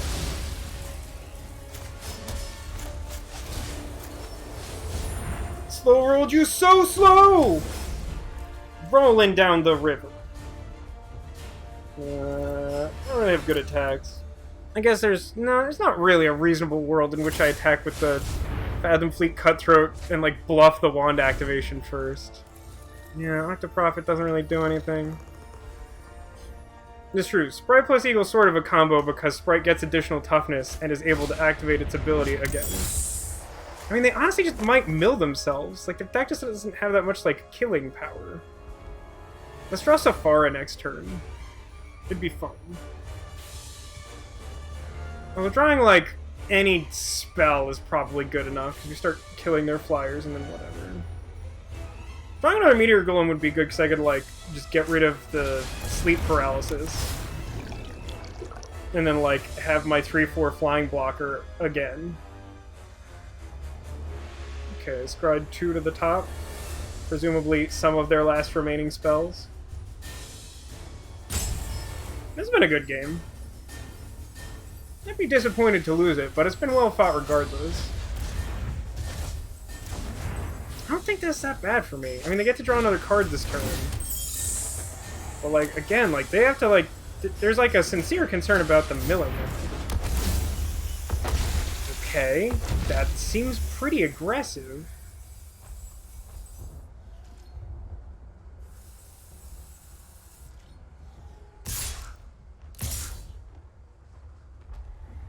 So they're gonna hit me for 3 here? Yeah.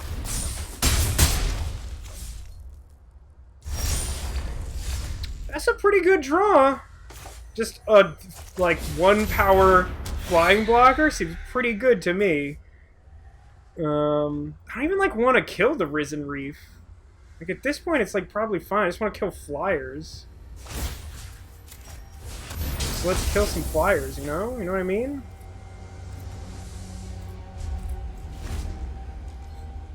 Yeah, I know. It's like, I want to leave Risen Reef out because, like, them playing any elemental seems, like, horrible for them now. Like, I have so many ground blockers, and they have, like, 2 things that have, like, irrelevant amount of trample. Like, them losing another card from their deck seems awful.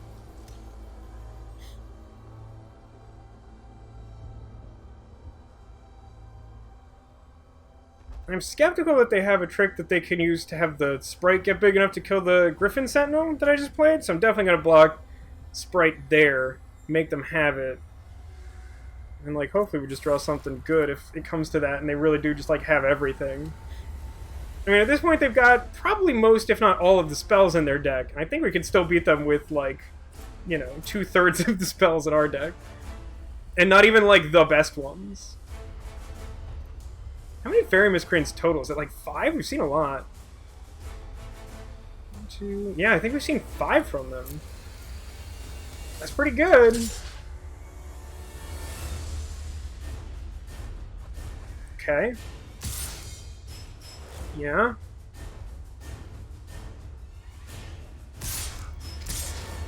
Uh-huh. They, like, somehow... I mean, I assume you're pretty much obliged to attack with the sprite here, right? It's kind of awkward that the game tapped me out of black. I don't think that needed to happen, huh? Because I would be able to rebuy the skeleton if I wanted to. So let's block here, and let's block here, and let's block here, and take 2? Take 2 seems good. I'm fine, like, leaving them with the tracker in play, because they can't really, like, use its ability anymore without it being problematic for them.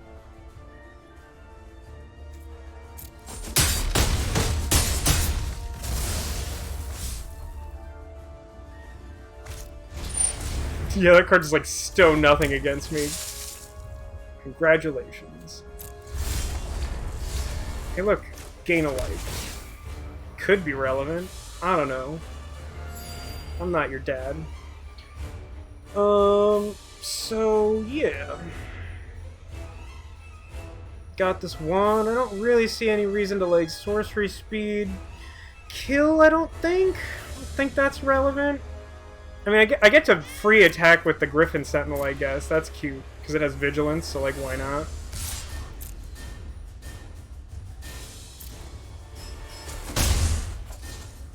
But yeah, I mean, I think I could just keep blocking Metropolis Sprite with the Sentinel and, like, killing Fairy Miscreants, and they'll probably deck pretty soon. Unless, like, their last card's, like, Overcome or something, which would be pretty bad for me.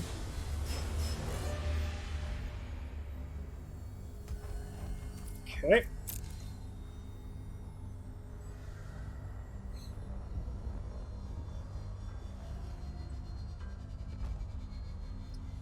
Think they're doing some counting.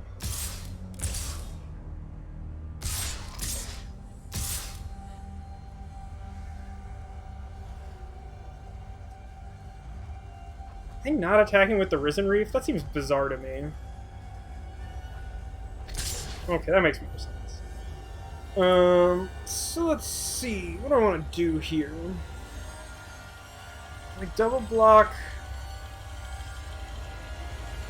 the trample guy, and then, like, chump block the 2/4 with the skeleton, and it would take, like, 1, 2. That seems doable. So let's just, like, ping a guy. Just in case they have a pump spell, then I know about it in advance and I can chump block if I really have to. Alright, so let's chump block this guy. I think I'm better off chump blocking than, like, eating the Risen Reef. Stop that from pumping, and then just, like, double block the 4/3 trample. Like, it's kind of fine if the Meteor Golem dies at this point.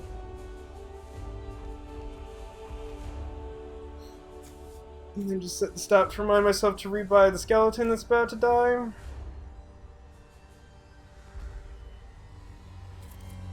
I think how that happens, and that's all pretty much what I'd expect. Get that skeleton back. I mean, we're very, very flooded, but we're still, like, pretty okay. I mean, they definitely don't have the pump spell at this point, so I think I might as well just, like, wand now, so they can't draw a pump spell as one of the last cards in their deck. And then I can, like, block everything they have?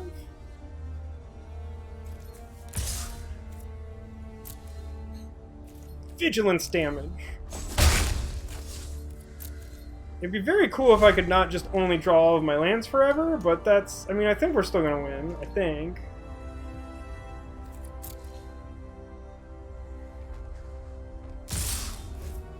Yeah, I mean, pass the blockers. Lock this. Lock this. Lock here. Probably good, it looks like.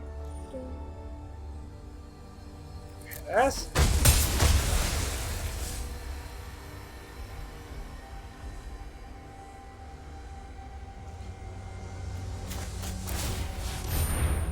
Question is, will they mill or will we win with free Griffin damage? I think they're gonna mill. They're not. They're drawing pretty cold here. Okay. Pretty much no point ever attacking with the 2-2. Much on the Griffin strategy. Gosh, if only I could destroy my own Retributive Wand and deal 4 damage to, or deal 5 damage to their face and just win right now. Maybe they'll do it. Maybe they have Disenchant. So we've got this turn and next turn, and then they, like, die to not being able to draw any cards from their deck. And we still have, like, some of the best cards left in our decks. So, I think we're okay. I mean, like, they could... There's no, like, trample pumps. I mean, again, there's overcome. I don't think that's quite enough at this point. It would be pretty bad for me. This thing's not an instant, is it? Nope, not you. Yeah, that thing's a sorcery. If I could, like, exile a 4-power creature instant speed, like, Overcome would, like, barely do anything to me. Okay. Interesting play. Seems that the last card either isn't a creature... Alright, we got him. That was a really interesting game. I enjoyed that. I don't think our opponent did. Still had all these Sepharas left in our deck. Whoa, a bunch of stuff happened. Hey, Gruesome Scourger. I like that guy. God, that was just our 5th game. It took forever. How old am I now? Do I have a gray beard? Let's play game 6. No, game 7. We did lose one. But only one. We came very close to losing the one immediately after the one we lost, so I keep thinking that we actually lost 2. You're right, continuing. We're well on our way to 10 wins. I mean, I'm still not exactly sure how that happens. But I'm pessimistic since our next opponent is Sick Nasty. Huh. Handful of white cards. Sanitarium Skeleton. 2 lands. Does have blue source for that Boreal Elemental, but we're going first. We keep just drawing very few lands. If we were even just drawing like a normal number of lands, a lot of these sketchy hands would definitely be keepable. This is better. It's awkward like the hand we almost lost with, but this seems better. I think this is a put the Fathom Fleet Cutthroat hand back. That seems right. It's just the most expensive and also isn't castable. If we happen to be able to cast Tomebound Lich on time, it's very good.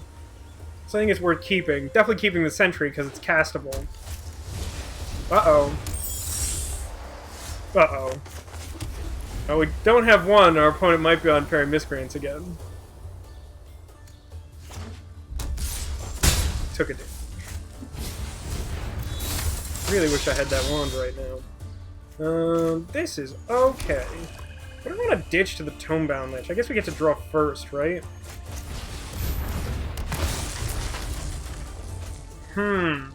Probably Plains then, right? I want the second swamp in case I hit murder. I've already got double white. I'm very likely to get the third for Sephara if I need it. I think that's right. I'm pretty sure that this is the sort of deck where I'm just pretty happy to, like, trade my Tomebound Lich for a 3-1 that, like, a number of creatures in my deck can't block.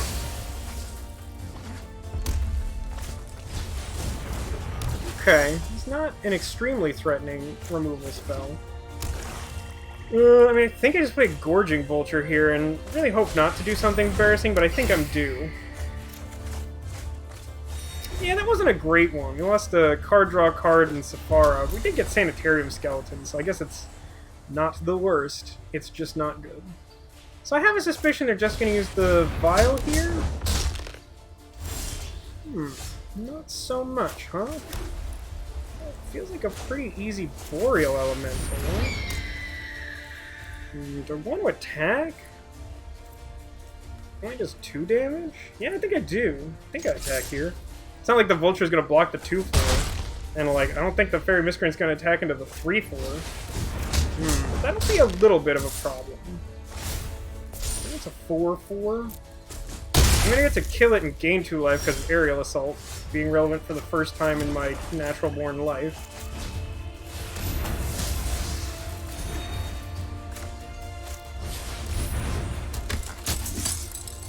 I think I keep... No, let's attack with the Boreal Elemental this time. Well, do we just want to attack with both and accept like 3 damage from them? Yeah, actually, I think that's good. Don't make Windows noises, Windows. I tried so hard to make it so you just never make Windows noises. You're the worst.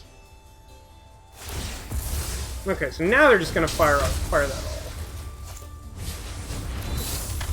Okay, so they do have another... I'm sorry, what happened? Doesn't this thing have haste? It doesn't have haste. Okay. That's interesting to me.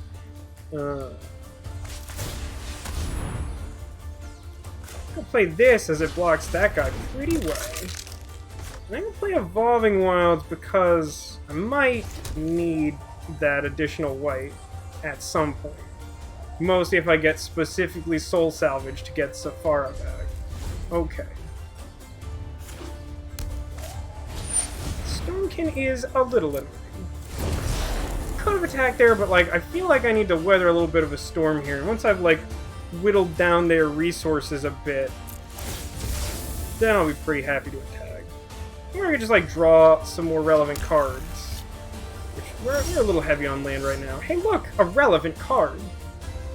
I'm pleased. Pretty sure I just killed the Brawler. It seems reasonably annoying.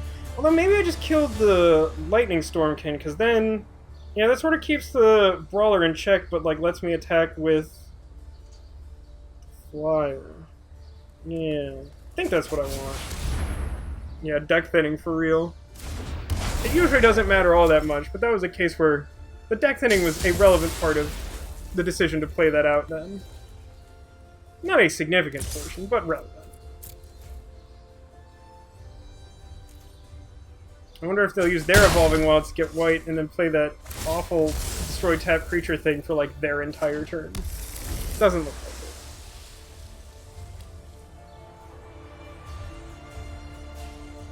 it. Yeah, I continue to think these Meteor Golems are very good. I don't think they're quite as good as they were in M19, but they're still very good. It's like literally just a 3/3 Vindicate for 7 colorless mana. I like all those things in that set. Oh, and we drew Murder? What are they even gonna do now? So sad for our opponent. It's just very embarrassing. I mean, I could like really aggressively use this Murder, but I can't think of a reason why I'd want to. Our board seems to be holding theirs off perfectly. If they just happen to play some like busted rare, I'd rather kill that since I'm like definitely commanding this board. Yeah, you can resolve your 2-1. I don't care. It like doesn't do anything. What if you could do that at my end of turn and make me do several more clicks when I'm trying to drink this warm apple juice? Sick nasty. It's not even sick nasty, it's stick nasty.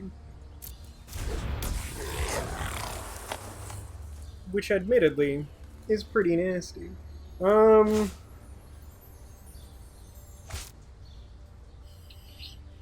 mean, I guess they get a free hit off here no matter what, huh? Oh, interesting. They didn't do the thing. So I think I just killed this so they don't get future free hits? I think? Do I play the backwater? I don't think they're super relevant. I think I'd rather bluff the spell for now. I mean, as long as they're like 2/4 isn't unblockable, then like Sanitarium Skeleton does like a ton of work here. So I feel like that Murder is worthwhile. I thought for sure they were going to get the free hit in. Huh. What does that do for me? I mean... I can kill... I don't think I can really do all that much. I mean, I can like Meteor Golem the 2/4, and then attack with everything. They block my 3/2 with their protection from White Guy. They block... I guess I have to like block kind of badly if I do that, and then I have an extra Meteor Golem on the field. No, I just don't see a reason to do that. It's a little passive, but I think I'm just going to attack with the flower. I just don't think it realistically speeds up my clock, and I don't think their blocks are bad enough that I'm, like, excited about, like, killing the 2-4 and then, like, not really forcing through damage. Yeah, I'm going to hold it in case they draw, like, I don't know, like a big flyer or something. I'd rather Meteor go and be able to kill it. I guess it's a little awkward if they get exactly, like, Boreal Elemental, and then I, like, can't pay the extra mana to... Oh no, it's only spells. The triggered ability for Meteor Golem would still be able to hit it without spending 2 extra. Alright. I don't think that changes my interest in playing the last turn the way that I did.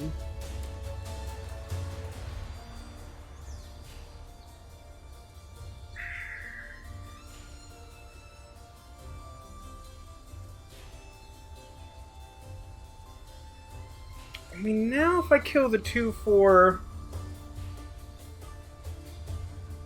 they're kind of forced to... Yeah, I think I'm supposed to do it now. I think now I Meteor Golem, the Lavakin Brawler. And then I attack with everything. And then they, like... Yeah, make these obvious blocks. They take 1 damage. They've got, like, 1 guy on the board. I'm gonna play my Backwater now in case for some reason I want the extra mana. I'll play the tap one. Yeah, okay. It definitely seemed plausible they could have held on another turn or 2 there, but again, we were in a situation where, like, we hadn't drawn most of the good cards in our deck, but we're still, like, in a commanding lead, so, like, we were pretty favored to win at that point. Well, we got a couple chances to hit 7 wins, which would be pretty exciting. This deck has been very interesting. This might be my favorite deck I've played. I don't think it's the best deck that I've drafted, but I think the games have been most interesting. I really like that super long one with the opponent that had the double, like, eagle. Ugh. Uh-oh. Our opponent is This Is Fine. I think that they're going to endure through whatever we do. Unless we get a super busted draw. That's very good. I'm super keeping this. Did you get it? Did I get to play any games in the treasure event? Oh yeah, I loved that. Oh my god, Booty Goon? That's such a great name. Hello and welcome. To welcome you, I'm going to rope slightly in this mulligan decision and show you these sick emotes. Check out that booty. Alright, I'm keeping this. The hand is amazing. This might be the best hand I've had all day. Chat, pick a color of magic and I will make the cat that color. Soulmender, that's probably good for me. I'm gonna play Swamp in case we draw Swamp and for some reason want to cast Murder. Definitely not pacifisming the Soulmender. Well, I'm really tempted to honor Cthulhu by choosing the black cat, which is basically purple, but cat's more in the spirit with white, so we're gonna get sort of a white cat. Now it's like yellow. When you get up to this level, the white cat becomes yellow, and I don't really understand why. Not a lot of people draft. Oh, you came from Ben S? What was he doing today? I love him. He's great. Yeah, I would say that this is a pretty good deck. This is, I think I was just saying that this is, like, the deck I think I've most enjoyed playing. I don't know if it's my best deck. I mean, I definitely attack you, right? I don't have a good block that isn't sacrifice their eagle. Can't imagine them wanting to do that. This seems a little aggressive to pacifism the eagle, especially because it's really annoying to leave it on the board, so I'm just gonna wait for now. Oh, nice, he's doing M20 drafts. I only, like, recently became aware that he was streaming. I don't know how long he's been doing streams, but I keep meaning to start catching them. They just sort of overlap, like, the end of my workday, so then I, like, forget about it when I get home.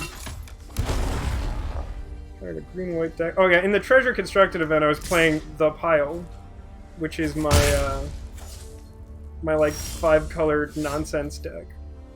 Well, I definitely feel like I'm gonna pacifism the 4-4. My straw hasn't developed super well, despite being a very strong start. I think I'm pretty willing to trade this for 2 of their 1-drops, even if they're, you know, 1-1s. It's not going to take much for me to be able to, like, take control of this game. So, like, incidental damage is just fine. when my attacks are good and my guy's vigilance anyway. Like, I just don't see a reason not to do it. Grand Teamer Spell Surge. My final boss for the treasure event was someone doing like hard, is it like 1,000-Year Storm, and the turn they like saved up their 3 treasures and played 1,000-Year Storm on turn 3, and then I did the same thing and played Vraska Relic Seeker and just blew it up with her -3. It was very fun. This is a regrettable situation for Vasco. I'm gonna play this Griffin and be sad. I'm not really worried about the Soul Menders, because my deck just isn't built in such a way that I care all that much about it. But at this point, I don't think I'm attacking with the Steadfast Sentry. Kinda just need to draw that 5th land so I can play Boreal Elemental. And then, like, more lands to cast, like, Murder and Meteor Golem, and then I'm probably fine. But if I just, like, can't cast any more spells, I'm gonna be in some trouble for sure.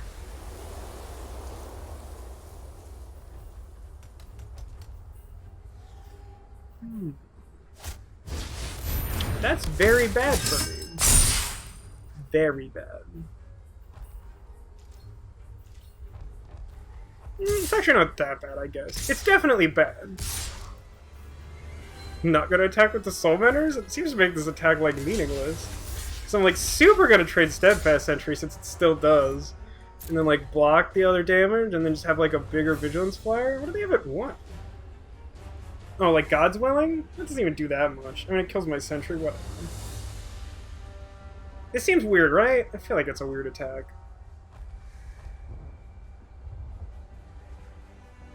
Like, they have to have, like, God's Willing, it just, like, doesn't seem to do much. Maybe they came to that same conclusion. Swamp would be a very good draw, because I think if I just kill that Eagle, then their board looks really silly. Moment? They don't have enough mana for Moment. Moment's, 2, right? I don't know, is Eagle their only flyer? Should I just be pacifisming it? I mean, I guess this particular turn I could just play Cutthroat as blocker. I mean, it's very possible they just want 2 life back. It just seems like, why bother playing the Captain at that point? I mean, I guess it's, like, free damage if I, like, block poorly, but they just don't have enough mana to, like, bluff a trick and make it seem meaningful. I think I'm just gonna play the 4-drop here. Like, it would be much better to, like, murder the flyer. I would really like to be able to do that. Oh, you were thinking Moment of Triumph. Yeah, Moment of Heroism, I think, is the one in this set, and that one costs 2. I just really don't care if they gain a bunch of life. I mean, all I have to do is, like, stop their 1 flying creature, and then I'm sitting pretty, like White Kitty. This Warring Drake's not a huge deal for me. I mean, they could attack past the Boreal Elemental with it, but I'll presumably still have Griffin Sentinel?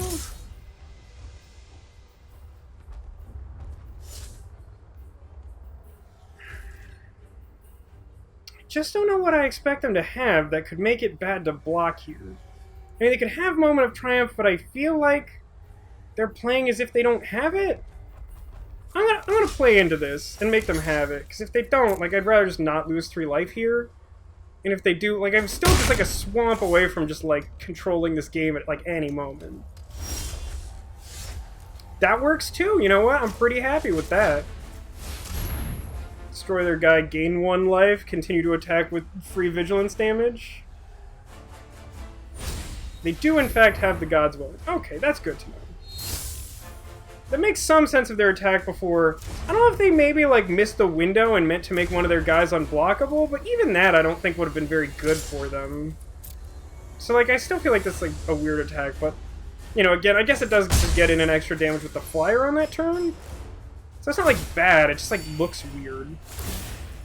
When you, like, pump, like, 5 creatures up with your Inspiring Captain, you expect it to, like, do more than, like, 1 damage.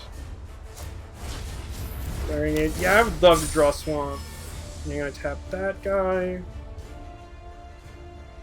Yeah, it's pretty annoying. They get to get in for 6. They're gonna attack with the not Soul Menders, I'm guessing. They really like to gain life with Soul Mender. And they really just don't want to trade the Inspiring Captain, which they probably should do. And they should definitely be attacking with the Splicer if they're gonna do that. But Alright. Our opponent doesn't seem to be playing optimally, but we're not in great shape just because we have not drawn a 5th land. And it would be very helpful. Oh, there we go. Okay. Never mind, we drew it, and everything is okay. You have 2nd God's Willing, you monster? Okay, great. He'd be dead if he had attacked with the Soul Menders on that turn. Yeah, right?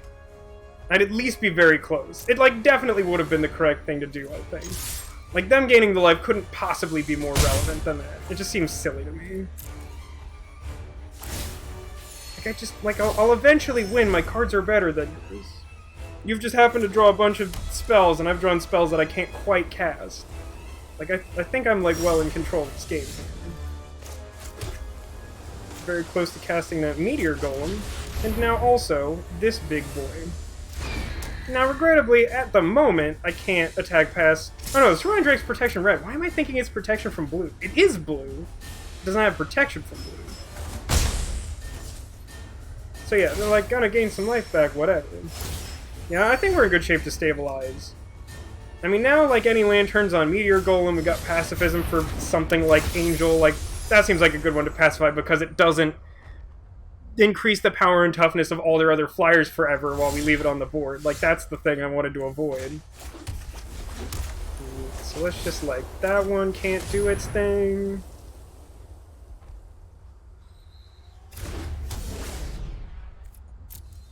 And then... do I want to attack with the Elemental? I think I want to wait, like, one more turn before I do that.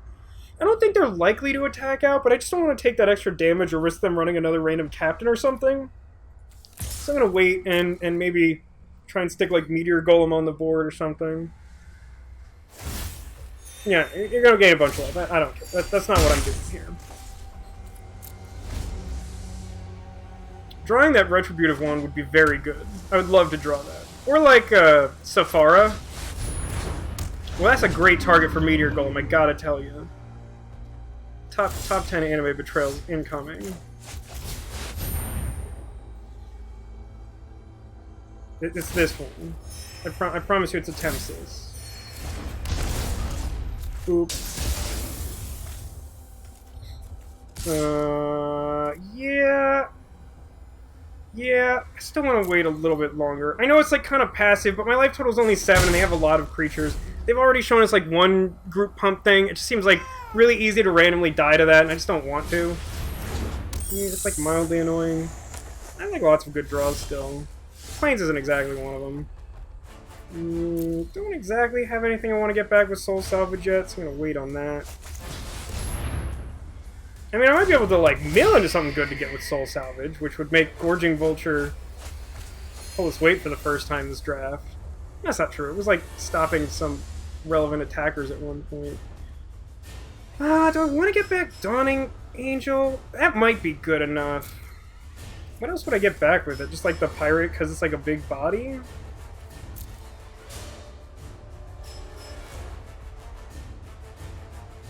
Yeah, probably. Do I want to do that this turn, or do I want to wait on that?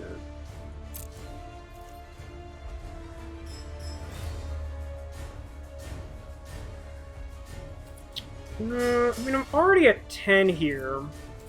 Yeah, you like waiting? I kind of like waiting.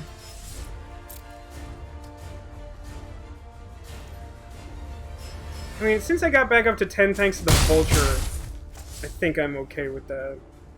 I think I'm going to play Plains here, though, just because it increases... Like, if I draw another land, then I might be incentivized to, like, Soul Salvage play out creatures, and then I'd want that land out.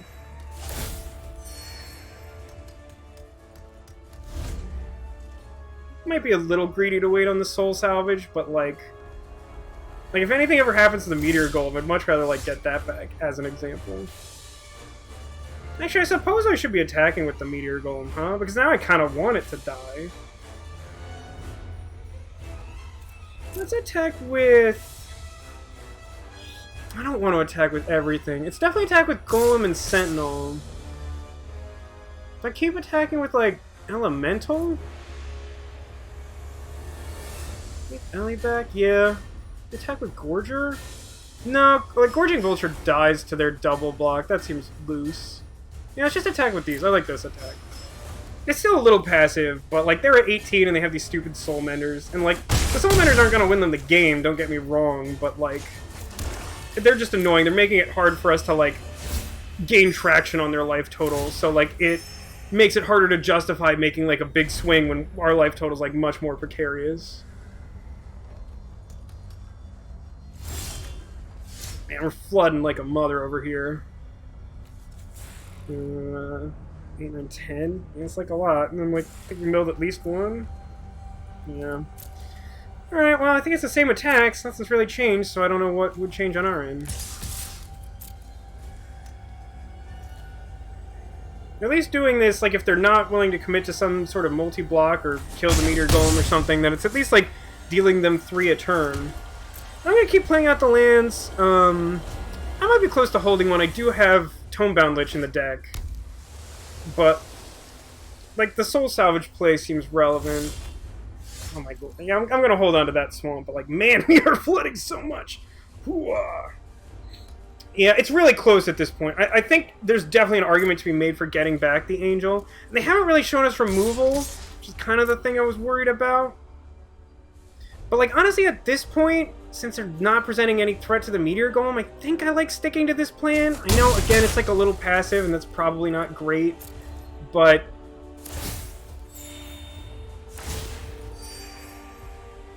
I mean, soon we're in a position where we can just, like... I mean, like, well, we're not quite there. We can, like, Alpha Strike and, like, really threaten them. And if we decide to do that, which I'm not committed to right now... Ooh, it's the wand.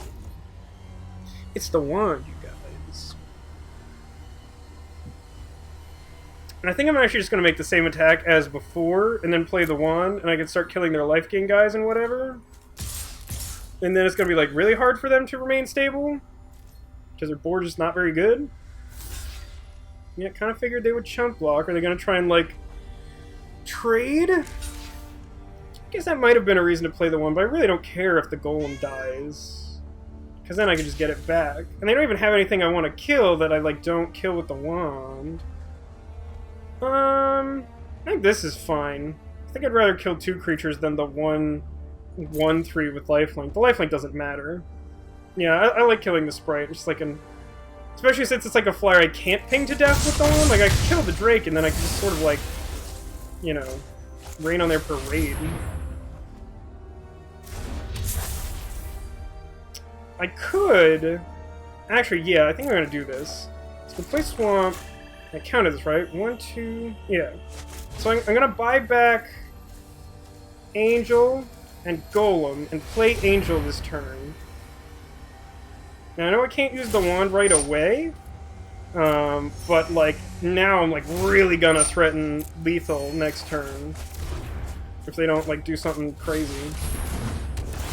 Plus, it just, like, buffers my life total. Like, I'm at 14, they're at 8. I can, like, start killing your stupid life gain guys. It's gonna be really hard for them to stabilize here. Skeleton's nice. Let's kill the Drake. Like, I'm fine, like, Alpha Striking at this point, I think. So they go up to 10, I hit them for 10, that seems decent. Seems like a good amount. Okay, I think we got it.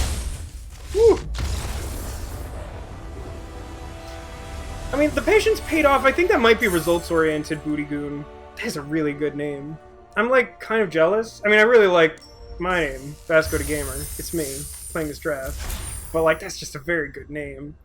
We did it! Wow, we 7'd a draft for, like, the first time since our very first draft of the format. Let's claim the prize! Got Iron Warlord skin, I guess.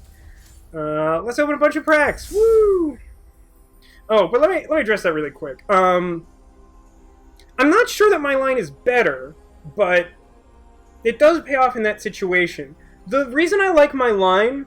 I mean, I do have a nasty tendency to be very passive when I start a game that far behind, but what I like about my line is, like, I get to keep attacking with the golem. Then the outcomes are either they block and trade with the golem and I can get it back and destroy something else and still have a 3/3 on the board, or they don't block it and then they put themselves in that situation where, like, they were actually losing life because they couldn't gain 5 a turn, only 2, and then we like, you know, we ultimately like whittled them down that way. There's basically like no losing by waiting on the soul salvages, so maybe that does make it correct, but like I agree it's a very hard line to choose that, to like not play a spell for like 5 turns and kind of just hope for the best, but it did pay off there. I'm just not sure I would like recommend it necessarily. It's just like that's the line I picked and it did work out.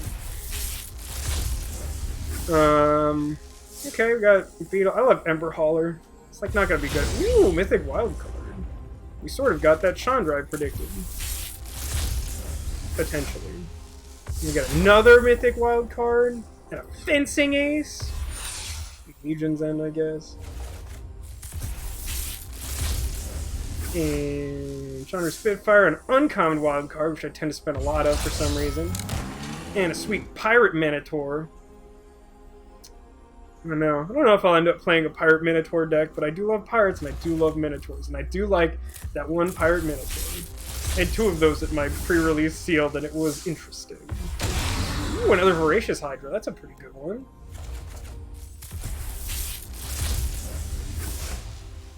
Empyrean Eagle. I could actually use some copies of that. Ooh, Starfield Mystic. A very Theros card. Whenever enchantment you control is put in a graveyard from the battlefield, put a counter on him. I remember him existing, but I didn't remember what he did. That card is interesting. It could be good if we return to Theros. It's that Herald we almost took. I definitely like our Golem line better. Chandra, you need more control. Ah, we did get a Chandra. Just let me burn. Just wasn't the one I was expecting. And last pack of the day. Gold wild card. That was a pretty good set of packs after a pretty good draft. I feel good about that. Yeah. I think that'll do it for this stream. This is about the time I usually end, and sometimes I have to fill a bit. Because it's a work night for me, I usually only have time to like do one draft, and hopefully it goes well, but it often doesn't. Thank you for the follow, Booty Goon. It would be great to see you around here again. Thought they would have chunked. Well, I mean, it's also fine if they chunked the Golem in that situation, too. I mean, basically, like, their creatures were small enough that, like, they had no real option that didn't lose them a bunch of resources, right? Like, if they just chump logged it for a couple turns, like, they're still losing guys. I mean, it takes us longer to get at their life total, but I think that works out fine for us, too. I don't know what they had in their hand at the end, but, like, just the fact that they weren't able to commit anything to the board or play any relevant spells meant that, like, we weren't really pressured to do anything, so attacking with the Golem just did it. I think I caught that a turn too late, though. I think I should have been attacking a turn earlier. Unless I'm just misremembering and I played the Golem the turn before I attacked, but I don't think so. I think I missed an attack. But yeah, so I stream Wednesdays at 5:30 Pacific, and Fridays and Saturdays at 6 Pacific. During the week I do Magic stuff, usually drafts. I might do a little bit of Brawl when that comes online, because I'm a big Commander fan. It's sort of like Commander. And then on Saturdays we do something a little different. Right now we're doing Phoenix Wright, if you're interested in Japanese legal drama visual novels, which is, you know, a very specific category. But thanks everyone for coming out. That draft was a lot of fun. And we got to, like, make a lot of skilled decisions, and of course the music's very loud right now. Always loud. When is Brawl supposed to happen? Sometime this month. I don't think they've given a specific date, but I'm gonna guess the next time we get a big patch update, it'll probably be with that. I don't know when. My guess is that they might wait until, like, the weekend of the 23rd or 24th or whatever, because that's when, like, the Commander decks come out, and there's, like, sort of a cross-audience thing there. So that could happen. Have a good night, Buddha Goon, and to everyone else. And to those of you on YouTube as well. Thank you all for being here. Thank you guys for being you. And I hope to see you all again soon. Like I said, we'll be doing some more drafts on Friday. Hopefully one of them goes this well. But in the meantime, everyone, enjoy the rest of your week. Night, everyone!